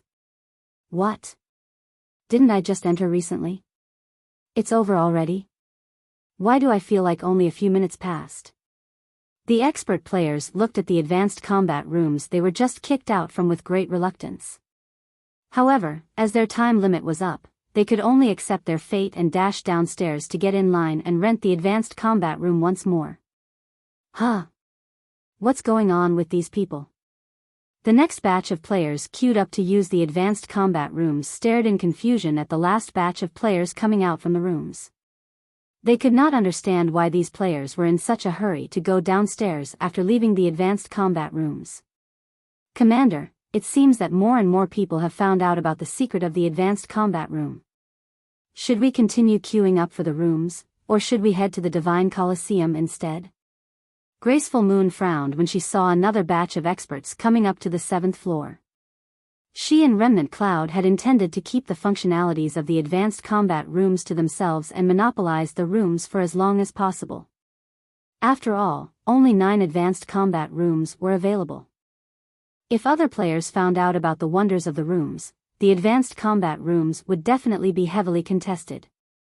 The spars held inside the advanced combat rooms had inspired her greatly, so much so that it was much more effective to train inside the advanced combat rooms than spar against an opponent of equal or superior standards. After just 9 training sessions, she had already managed to improve the completion rate of one of her Tier 1 skills by 3%. Although 3% did not seem like much, since the completion rate of this skill had increased from 82% to 85%, both the might and effect of the skill had undergone a qualitative transformation. Moreover, by fighting against the illusory creature, she had managed to get a grasp on when would be a good time to use her skills. The advanced combat room was so beneficial that she and Remnant Cloud had even delayed their plans to train at the Divine Colosseum in preparation for tomorrow's ranking competition. Not many people have discovered it yet, so the wait should not be that long. Let's continue queuing up for now. We'll return to the Black Dragon Empire only after the queue gets too long, Remnant Cloud said after giving the matter some thought. Previously, he had planned on heading to the Divine Colosseum to train after testing the advanced combat room once. However, just one try had gotten him addicted. Compared to the Divine Colosseum's trial tower, the advanced combat room could provide him with much greater aid, especially when it came to the improvement of skill completion rates. Meanwhile, details regarding the advanced combat rooms quickly spread, causing a huge commotion on Star Moon Kingdom's official forums. Amazing advanced combat rooms appear in Stone Forest Town. Shortly after this post appeared, it was already upvoted to the top 10 positions on the forums. This allowed everyone to find out about the advanced combat rooms. Is this a scam? Is the advanced combat room really that miraculous? Why would I need to lie to you? Right now, the advanced combat rooms are already in great demand. Just the number of players currently queued up for the rooms is already close to 300. Many people are regretting the fact that they did not rent a room for themselves before, when nobody was using them. I heard that due to the high demand, the battle arena amended the regulations for the advanced combat rooms. Now, non-members get only 1 entry per day, while basic members get 4 entries. Only advanced members have no limit. Moreover, the rental price has also increased from the previous 2 magic crystals to 4 now. Zero Wing is so fraudulent. They actually dare to charge 4 magic crystals. This is insane. Who would be willing to rent something so expensive? Expensive?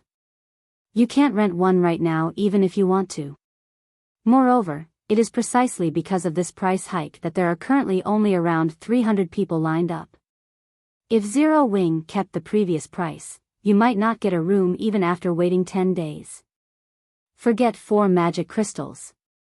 If I can get into a room right away, I'm even willing to pay 10 magic crystals. For a time, everyone was filled with anticipation towards the advanced combat rooms of Stone Forest Town. This was especially true for expert players. Previously, the only attraction for them in the battle arena was the monthly tournament held there. At most, they would use the normal combat rooms to spar with friends. They had no particular need for the battle arena. However, with the appearance of the advanced combat rooms, these experts became entranced with the battle arena. Meanwhile, inside Evernight City, Shifeng had arrived before the city hall. The city hall of a dark city was much stricter than White River City's city hall. Moreover, just standing before the building itself, Shifeng could already feel a dense power of darkness coming from it. He could even see the power of darkness in the form of dark fog encircling the building. Even dark players would feel uncomfortable when subjected to such a dense power of darkness. However, to Shifeng, who wielded the Bible of Darkness, this power of darkness was practically non-existent. As a result, he arrived inside the courtyard of the city hall with relative ease. However, the farther he got into the city hall, the denser the power of darkness present in the atmosphere. The pressure he felt grew increasingly heavier as well. This is a restricted area of the city. Non-related personnel are forbidden entry. As soon as Shifeng arrived before the city hall's main entrance, for level 200, Tier 3 Dark Knights blocked his path, exuding a threatening aura. If Shifeng made any sudden movements, they would promptly take action. They were much crueler when compared to the guards in ordinary NPC cities. I have come to meet with Lord Magrance, Shifeng said as he revealed the advanced garrison order. An advanced garrison order? The 4 Dark Knights were momentarily stunned and they looked at the crystal token in Shifeng's hand. Their attitude instantly became much more respectful as one of them said, "Please wait here for a moment. I'll notify the Lord Magistrate immediately." The advanced garrison order was like the proof of one's status. Wielders of this token were equivalent to the major nobles of Evernight City. Let alone guards like themselves, even the magistrate of Evernight City had to treat the owners of advanced garrison orders with respect. Very quickly, the Dark Knight that went to report Shifeng's arrival returned. The NPC then stopped before Shifeng and said respectfully, "The Lord Magistrate has already been notified of your presence. Please follow me." After saying so, the Dark Knight led Shifeng into the city hall. Crap. Who's that? He's actually able to enter the city hall. That's not possible, right? I heard that one needs to reach at least Baron rank in order to enter the city hall. How can someone have reached that rank already? Could that person be Zero Wing's guild leader, Black Flame? I heard that Zero Wing has killed the Frost King and can directly garrison Evernight City. Black Flame? The rumor is actually true. If it's true, we're in luck this time. If we want to go to Stone Forest Town in the future, we can simply teleport there. Several players got goosebumps when they saw Shifeng entering the city hall. Meanwhile, news of this situation also spread rapidly throughout Evernight City.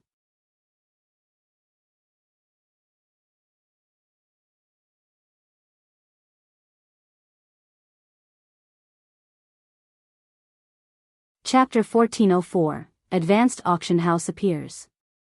After entering the city hall, the Dark Knight led Shifeng to an office on the 5th floor.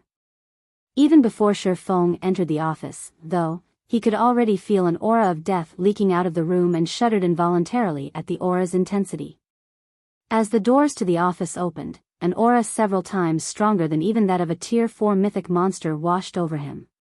For a moment, it felt as if the space around him froze. "Come in."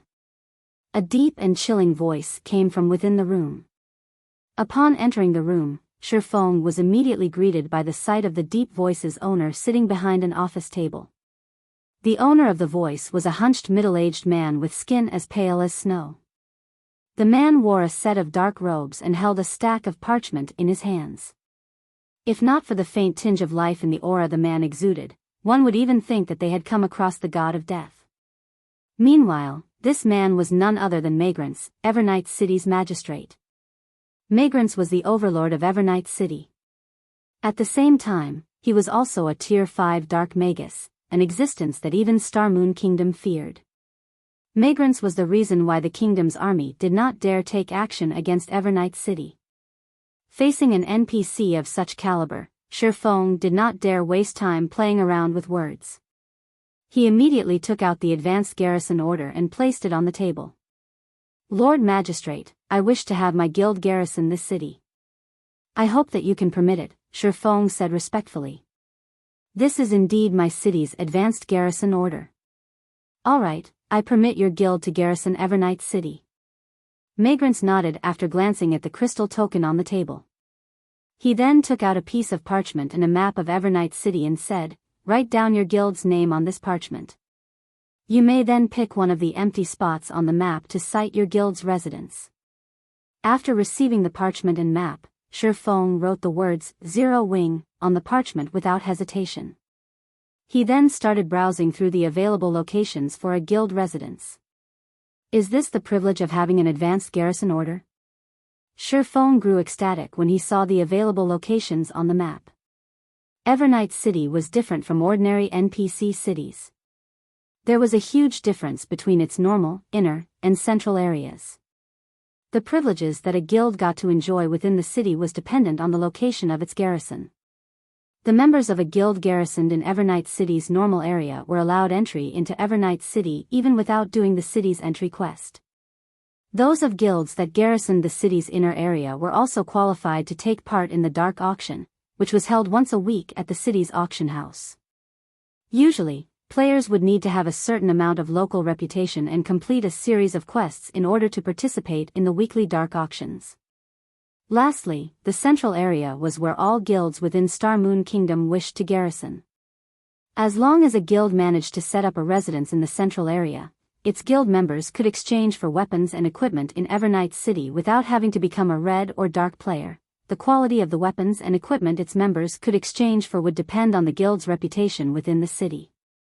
The only downside to this was that, unlike the items exchanged by dark players, the items exchanged by guild members who were not red or dark players were bound to themselves.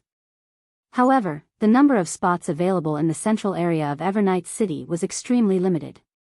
In addition, as there was no fee for garrisoning Evernight City, the 10 available spots would be distributed via an elimination system. Guilds would be ranked according to the number of city contribution points they accumulated each month, and those qualified to garrison the central area could compete for the 10 spots each month. With the advanced garrison order, Zero Wing could directly garrison the central area. On the other hand, Heaven's Burial only managed to garrison the inner area. Lord Magistrate, I have already made my decision. After Shifeng made his selection, he returned the parchment and map to Monstrous. Excellent. From now on, Zero Wing will be one of the guilds garrisoned in Evernight City. You may go and take a look at your guild residence now, Monstrous said, nodding after he took a look at the contents of the parchment. He then waved his hand, signaling permission for Shifeng to leave. At the same time, the sound of a system notification entered Shifeng's ears. Evernight City Region System Announcement. Congratulations to Zero Wing for becoming the first guild to garrison Evernight City's central area. Rewarding 1,000 Evernight City Guild reputation and 3,000 Evernight City Guild popularity. The system announcement repeated 3 times, notifying every player within Evernight City of its contents. Many large guilds reacted enviously to this situation. Setting aside the guild reputation awarded, just the guild popularity awarded was already enough to make the various large guilds go crazy. After all, the quality and quantity of guild quests a garrisoned guild could receive in Evernight City varied depending on the amount of popularity it had. This would also have a significant impact on the amount of contribution points the guild members accumulated. Crap, Zero Wing is amazing. I heard that, even until now, Heaven's Burial has only managed to get into the inner area, after going through many difficulties. With this, Zero Wing's members are going to have an awesome time. As long as they collect enough contribution points, they can exchange for weapons and equipment suitable for themselves at any time. I heard that the benefits a guild receives for garrisoning the central area aren't limited to just that. It seems that guild members also receive a 30% discount when using the teleportation arrays of Evernight City. If that's the case, then I must join Zero Wing. I can save money and exchange for suitable weapons and equipment without having to rely on dark players. For a while, practically every player in Evernight City was discussing Zero Wing. This situation also frustrated the various dark players and dark guilds of Evernight City, who lost their opportunity to make a fortune. Generally, normal players paid at least double the original price of an item when getting dark players to act as proxies for them. Now, however, normal players could just join Zero Wing and gather a sufficient amount of Evernight City contribution points to exchange for items themselves. With such an option available, only a fool would continue purchasing Evernight City's products from them. Back in Evernight City City Hall, Shifeng spent 1,000 gold to establish a teleportation channel between Evernight City and Stone Forest Town. This matter immediately attracted the attention of many players. Guys, look! The teleportation array has 2 available destinations now. This is great! We can actually teleport directly to Stone Forest Town now. With this, I won't have to waste hours traveling to the town anymore. I previously did not bother visiting Stone Forest Town, due to the long distance. This is a good opportunity to visit it. I heard that Stone Forest Town opened a new kind of combat room. We can go there and give it a try now. In just a few short minutes, thousands of players had transferred to Stone Forest Town via teleportation array. Although it cost 80 copper to teleport to Stone Forest Town, it was much more convenient than traveling there from the nearest NPC town. As a result, many independent experts and adventurer teams began feeling that garrisoning Stone Forest Town was not a bad idea. After all, with Evernight City serving as a transfer point, they could save up on plenty of time. Meanwhile, the activation of the teleportation channel also caused the player population of Red Iron Town to decrease drastically. Black Flame, I'll let you have your fun for now. However, you'll soon know that all your efforts are in vain, Singular Burial sneered as he read the report he just received. He then looked at Daybreak Fog on the screen before him and said, "You all can begin operations now. Guild leader, leave it to us." Daybreak Fog smiled, her eyes filled with confidence. Meanwhile, Shifeng, who was surveying Zero Wing's residence in Evernight City, got a sudden call from Melancholic Smile. "Guild leader, the advanced auction house has been constructed. Should we open it to the public now?" Melancholic Smile asked, her face tinged with excitement.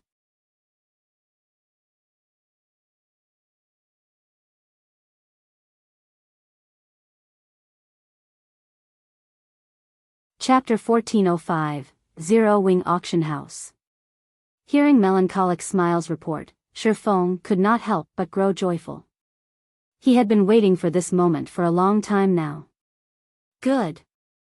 Send a few advanced NPCs from the battle arena to manage the auction house's affairs right away. Afterwards, announce to the public that we are only collecting a 1% processing fee.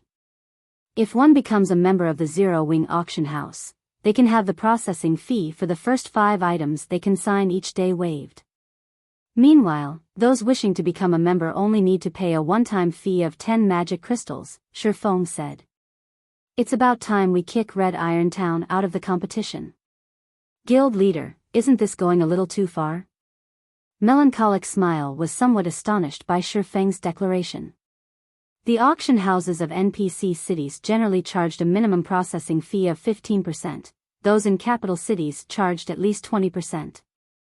On the other hand, Red Iron Town's auction house charged a 10% processing fee. Although a 5% difference seemed small, that was far from being the case. For example, if one were to sell an item that was worth 1 gold, they would end up earning an additional 5 silver coins if they sold their items in Red Iron Town rather than an NPC city. Moreover, items that were put up for sale in auction houses were generally of high value. A 5% reduction in processing fees could allow the seller to save a large sum of money. Meanwhile, if Zero Wing's auction house were to collect only a 1% processing fee, it would be lucky to earn enough to maintain its operations. After all, there were only so many players in a town, thus, there was a limit to the number of items that would be put up for sale each day. Besides which, the advanced auction house itself was a very large building requiring hundreds of NPCs to manage. Although they could oppress Red Iron Town by doing so, Zero Wing wouldn't be able to earn any money, either. Don't worry about it. Just get it done, Foam said, chuckling, not bothering with explanations. He then took out a guild transfer scroll and teleported to Stone Forest Town's guild residence. In God's domain, the building that brought a guild town or city the most profits would always be the auction house. Even the income of a battle arena could not compete with that of an auction house. This was also the reason why the various major powers and many independent players believed that Heaven's Burial would one day surpass Zero Wing. After all, financial strength and resources were a guild's foundations. Without those, a guild would not be able to develop whatsoever. While collecting only a 1% processing fee might seem very little, and with Stone Forest Town's player population, Zero Wing would indeed be very fortunate to break even. It did not possess only Stone Forest Town. The guild still had a small city that was soon to be completed. Luring more players to Stone Forest Town would also help attract more players towards Zero Wing's new city. At that time, Zero Wing's overall income would naturally increase. Not to mention, as more guild towns started obtaining their own auction houses, their guilds would also lower the processing fees charged in order to be more competitive. What Foam was doing was simply accelerating the inevitable. Unfortunately for Heaven's Burial, while he could afford to take such an action, the latter could not. It would definitely deal a fatal blow to Red Iron Town's auction house. Hence, making this move was equivalent to killing 2 birds with 1 stone. Understood. Melancholic Smile could only reveal a bitter smile as she disconnected the call. If Heaven's Burial were to find out about this, the upper echelon of the guild would most likely faint from anger. Meanwhile, inside Red Iron Town's auction house, Daybreak Fog announced the new regulation of the Heaven's Burial auction house. The original 10% processing fee was lowered to just 5% now. This change immediately caused a commotion among the players inside the auction house. Heaven's Burial is so generous. They actually have the processing fee they're charging. It seems Heaven's Burial is trying to put pressure on Zero Wing. Ha ha ha. My timing is simply impeccable.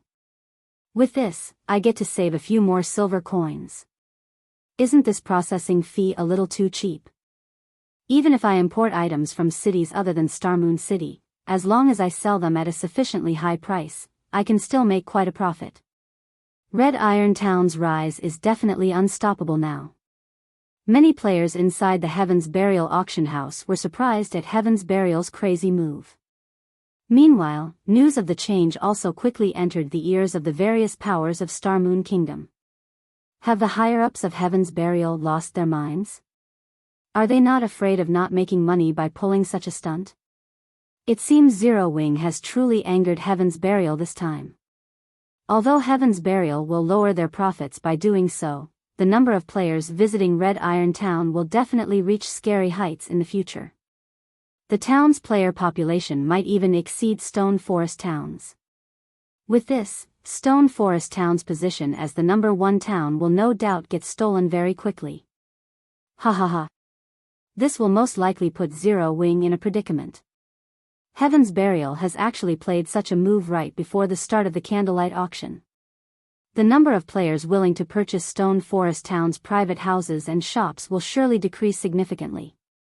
Zero Wing must be fuming right about now. The various major powers within Starmoon Kingdom were greatly shocked by Heaven's Burial's crazy actions. However, they also felt joyous about this development. Currently, The players selling items at Red Iron Town mainly consisted of Star Moon City residents. Very few players from other NPC cities were willing to visit Red Iron Town just to utilize its auction house. The main reason for this situation was the expensive teleportation fees. With the processing fees charged by the Heaven's Burial auction house halved, the money saved could be used to cover the teleportation fees. This change would definitely attract large groups of players from other NPC cities. Hence, it was only a matter of time before Red Iron Town surpassed Stone Forest Town. Once the independent players and adventurer teams based in the various NPC cities of Star Moon Kingdom received this information, they started organizing their items, prepared to make a trip to Star Moon City. In less than half an hour since the announcement was made, Red Iron Town's player population increased by over 50,000. Now, the town's total population was only a little over 100,000 away from catching up with Stone Forest Towns. Big Sis Fog, the rare items the guild leader had us send over have arrived. Moreover, based on the reports we've received, many merchant players in Stone Forest Town have already begun leaving the town. By the looks of it, they are planning on going to Red Iron Town, a level 30+ female assassin reported. Good. Put the items up for sale in batches. After this, I want to see if there are still people willing to purchase the private houses and shops of Stone Forest Town, Daybreak Fog said, nodding. Although Heaven's Burial would not earn much by lowering the processing fees to such a level, being able to lure away the merchant players of Stone Forest Town was already more than enough, as doing so would decrease Stone Forest Town's popularity in turn.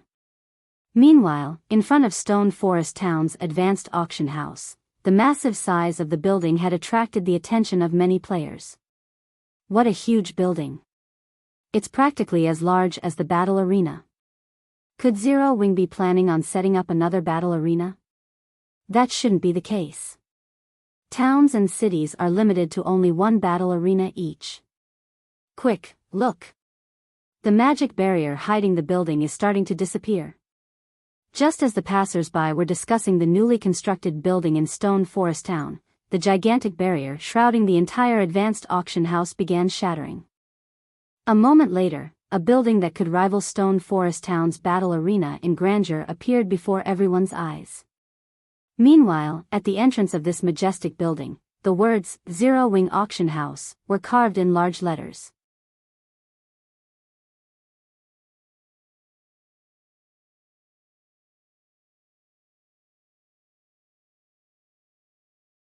Chapter 1406, Dominating Star Moon Kingdom. An auction house? What? Zero Wing built an auction house as well? Isn't the design for it supposedly very rare? What a big auction house. I recall that the Heaven's Burial auction house only has 3 floors. This one should have at least 5. Come on. Let's go in and take a look. Nice timing. I was originally planning on a trip to Red Iron Town to sell my items. Now, I can save myself the effort. The passers-by were momentarily stupefied by the appearance of the advanced auction house. For a time, they all thought that their eyes were playing tricks on them. As for the guild spies stationed in Stone Forest Town, they were utterly dumbfounded when they saw the Zero Wing auction house. Ever since Heaven's Burial constructed an auction house, the various large guilds and superpowers had gone nuts searching for an auction house design of their own. Unfortunately, the design was simply too rare. Even now, there was no news of any super guild, or any guild for that matter, successfully constructing another auction house. Shortly after the appearance of the Zero Wing auction house, the nearby players rushed into the building. As soon as everyone entered the auction house, they were stupefied. The reason for their reaction was the space inside the building being much larger than what they had seen from the outside. The size of the first floor hall alone could already rival that of a sports arena. The various decorations adorning the hall also made them feel like they had just entered a palace. The Zero Wing auction house was much more luxurious than even the auction houses in most NPC cities and was only slightly inferior when compared to the auction house in Star Moon City. Moreover, the Zero Wing auction house had a total of 7 floors. The first floor was meant for consigning items, the second floor for purchasing items, the third floor for bartering, the fourth floor for NPC basic auctions, the fifth floor for NPC intermediate auctions, the sixth floor for NPC advanced auctions, and the seventh floor for large-scale private auctions. Isn't the Zero Wing auction house a little too amazing? There's actually a bartering function available as well. That's nothing. There are even NPC-hosted auctions here. The basic auctions are held once every 3 days, the intermediate auctions are weekly, and the advanced auctions are every 15 days. This is simply insane. I've been to the Heaven's Burial auction house before, and it is far inferior to the Zero Wing auction house. The requirements for participation in the NPC auctions are very stringent, though. Just the basic auction alone requires a minimum transaction amount of 150 gold at the Zero Wing auction house every week. Even expert players like ourselves would have difficulty meeting this requirement, let alone the 800 gold per 15 days and 5,000 gold per month requirements for the intermediate and advanced auctions. Zero Wing is simply too ruthless. I don't think that these requirements are high at all. Powerful adventurer teams should have no problem trading that much. If an entire adventurer team puts in the effort, it should be possible to sell 5,000 gold's worth of items within a month. These requirements are impossible only for individual players. In any case, it is pointless for individual players to participate in the advanced auction since they're too poor to afford anything there, to begin with. After entering the Zero Wing auction house, everyone could not help but discuss the establishment with gusto. To independent players, bartering was undoubtedly their preferred method of carrying out transactions. The same was true for players belonging to the various adventurer teams. Very quickly, news regarding the Zero Wing auction house spread throughout the entire Star Moon Kingdom. What? Zero Wing actually has such an amazing auction house? This is wonderful. I have a few items I wish to barter. With this, I won't have to worry about getting taken advantage of by the various large guilds. The Heaven's Burial auction house simply isn't on the same level as the Zero Wing auction house. Hopefully, the Zero Wing auction house's processing fees aren't too expensive. For the bartering function, I'm willing to pay as high as 15%.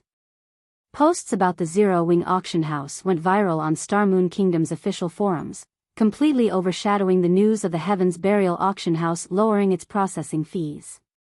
Or to put it in another way, nobody was talking about the Heaven's Burial auction house anymore. How is this possible?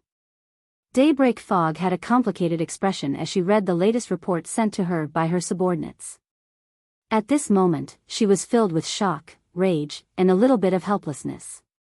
The Heaven's Burial auction house was Red Iron Town's foundation. Originally, they had been prepared to use the Heaven's Burial auction house to put pressure on Zero Wing. Now, however, the tables were turned. With the appearance of the Zero Wing auction house, all their previous efforts had instantly gone to waste. Shortly after news of the Zero Wing auction house started spreading, Red Iron Town's player population quickly decreased by 20%. Moreover, this number was still climbing steadily. One could not help but admit that the bartering function was simply too attractive to the majority of players. Meanwhile, after the Zero Wing auction house's existence became public, Melancholic Smile followed Shifeng's request, releasing an announcement that the Zero Wing auction house would charge only a 1% processing fee on all transactions. In addition, players who became a member of the auction house would have the processing fee for their first 5 items sold each day waived. Soon after, this announcement triggered another uproar on the official forums. Has Zero Wing lost its mind? It's only charging such a small processing fee despite having such a great auction house. Is Zero Wing not afraid of making a loss? Such ruthlessness. Originally, I thought that Heaven's Burial was already plenty ruthless. Turns out, Zero Wing is even more ruthless. With this, the Heaven's Burial auction house is definitely a goner. Is Zero Wing planning on dominating Star Moon Kingdom's auction houses? At this moment, whether it was the independent players, adventurer teams, or large guilds, they all could not help but gasp when they saw Zero Wing's announcement. Now, not only did Stone Forest Town have a teleport channel with Evernight City, but it also boasted an auction house with a built-in bartering function. Moreover, the auction house was charging only a 1% processing fee on all transactions. To players who frequently sold their items at auction houses, the Zero-Wing auction house was practically heaven. With such benefits available, players from the various NPC cities of Star Moon Kingdom would definitely surge to Stone Forest Town. At this rate, Zero-Wing would truly dominate Star Moon Kingdom. Big Sis Fog, what should we do now? One of the players managing the Heaven's Burial auction house could not help but ask as she looked at Daybreak Fog. Shortly after Zero-Wing's announcement, the number of players visiting the Heaven's Burial auction house had more than halved. At this rate, it was only a matter of time before the establishment lost all its customers. Zero-Wing. Daybreak Fog practically shouted every syllable at the top of her lungs when she saw Zero-Wing's announcement. With this, not to mention relying on the Heaven's Burial auction house to sustain Red Iron Town's development, they would already be fortunate to get back their investment in the auction house. Aside from Heaven's Burial's upper echelon, the adventurer teams garrisoned in Red Iron Town were also filled with regret when they heard about the Zero-Wing auction house. So long as they remained garrisoned in Red Iron Town, they would not be able to set foot into Stone Forest Town. Like many other adventurer teams, they possessed plenty of rare items. Meanwhile, it would be a colossal waste to simply convert these rare items into coins. However, they also did not normally have an opportunity to barter for other items, unless they were prepared to get taken advantage of. Yet, now, despite such a good opportunity having presented itself to them, they had crushed it with their own two hands. Meanwhile, due to the appearance of the Zero-Wing auction house, Stone Forest Town's player population had suddenly increased by over 50%. Currently, the streets were packed with players. Among them, the visiting merchant players inundated Melancholic Smile with offers stating their willingness to sign all sorts of unbalanced agreements. Right now, she was already having trouble keeping up with the incoming calls and messages, much less do anything else. Guild Leader, I've just received the latest statistics. Currently, over 3,000 players have become a member of the Zero-Wing auction house. Moreover, this number is still rising rapidly. The transactions made at the auction house have also far exceeded our initial expectations.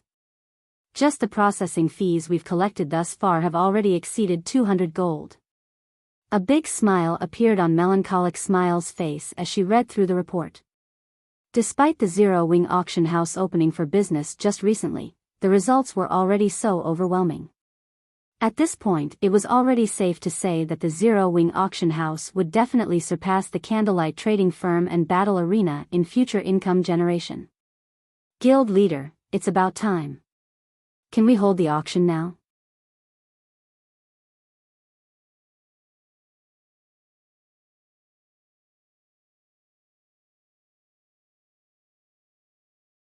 Chapter 1407, Manatite Mine.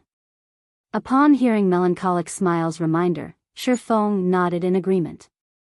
He, too, felt that now was a good time to hold the auction for Stone Forest Town's private houses and shops.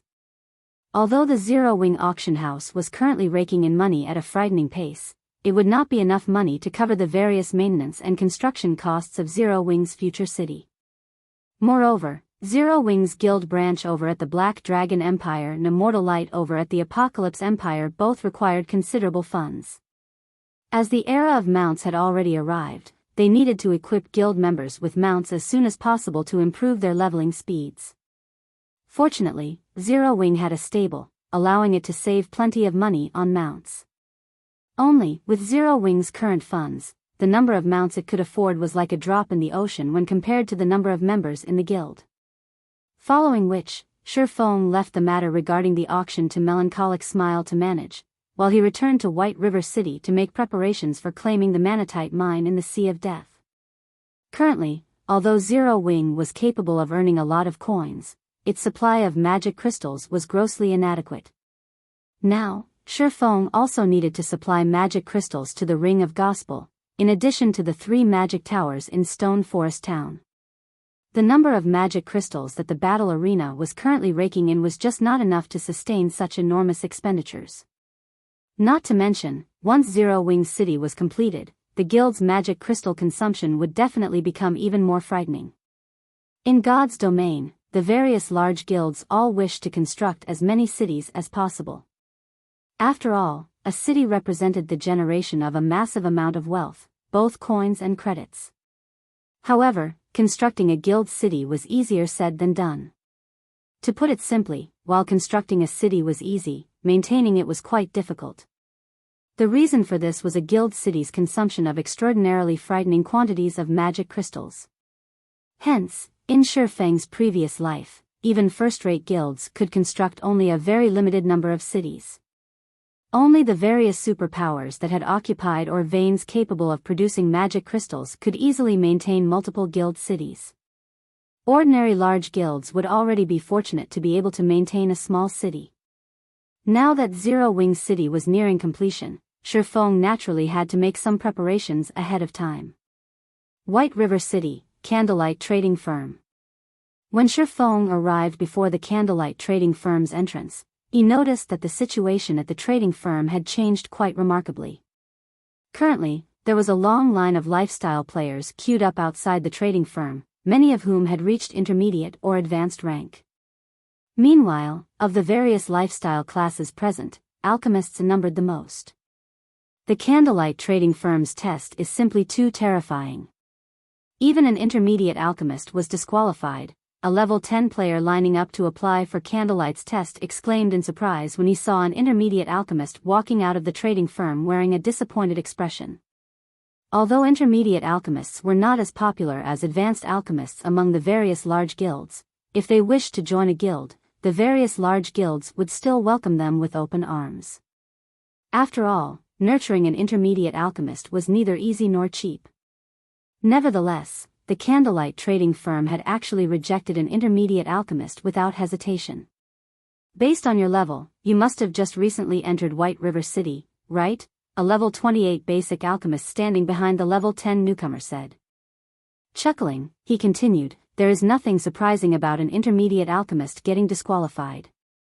Previously, there were even advanced alchemists that got disqualified.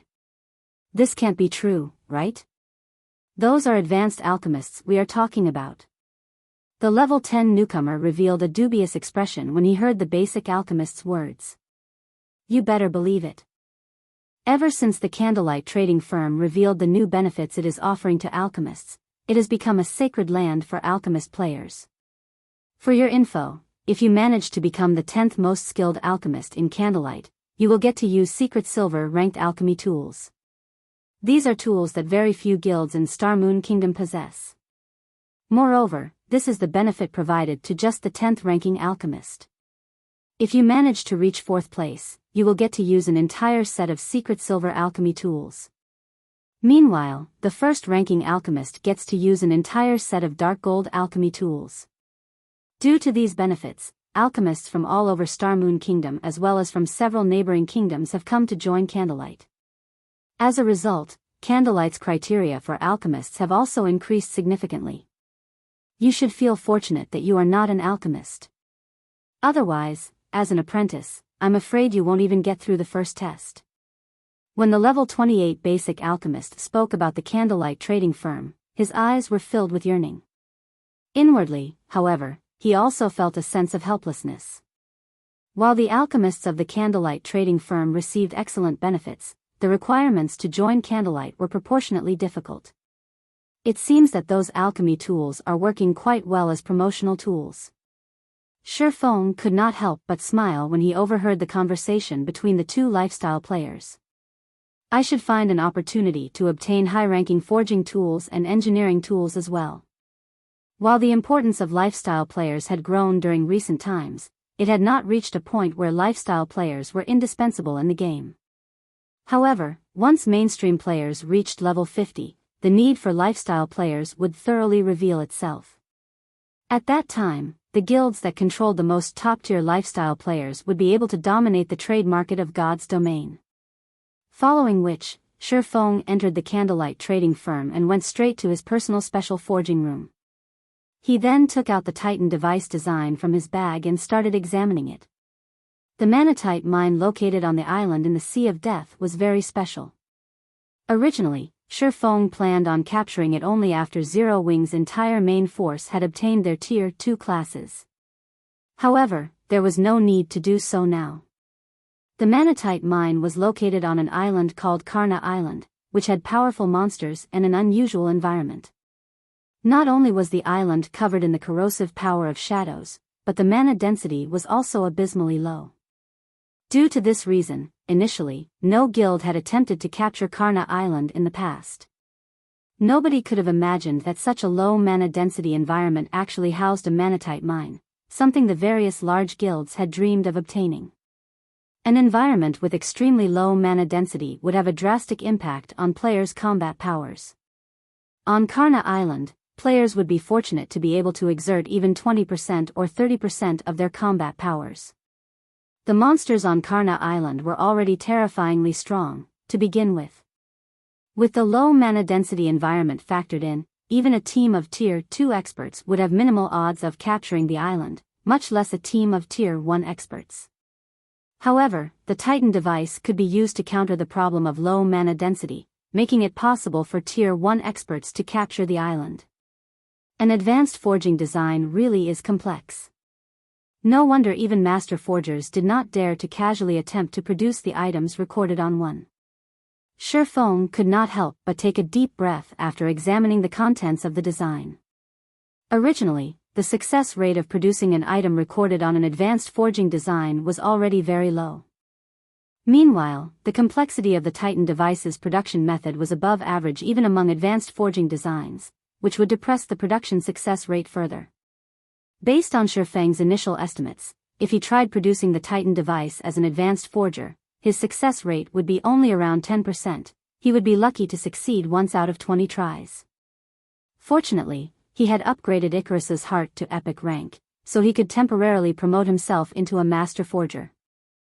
Following which, Shi Feng used God's Blessing and sacrificed 500 life force to extend God's Blessing's duration from 1 hour to 2 hours.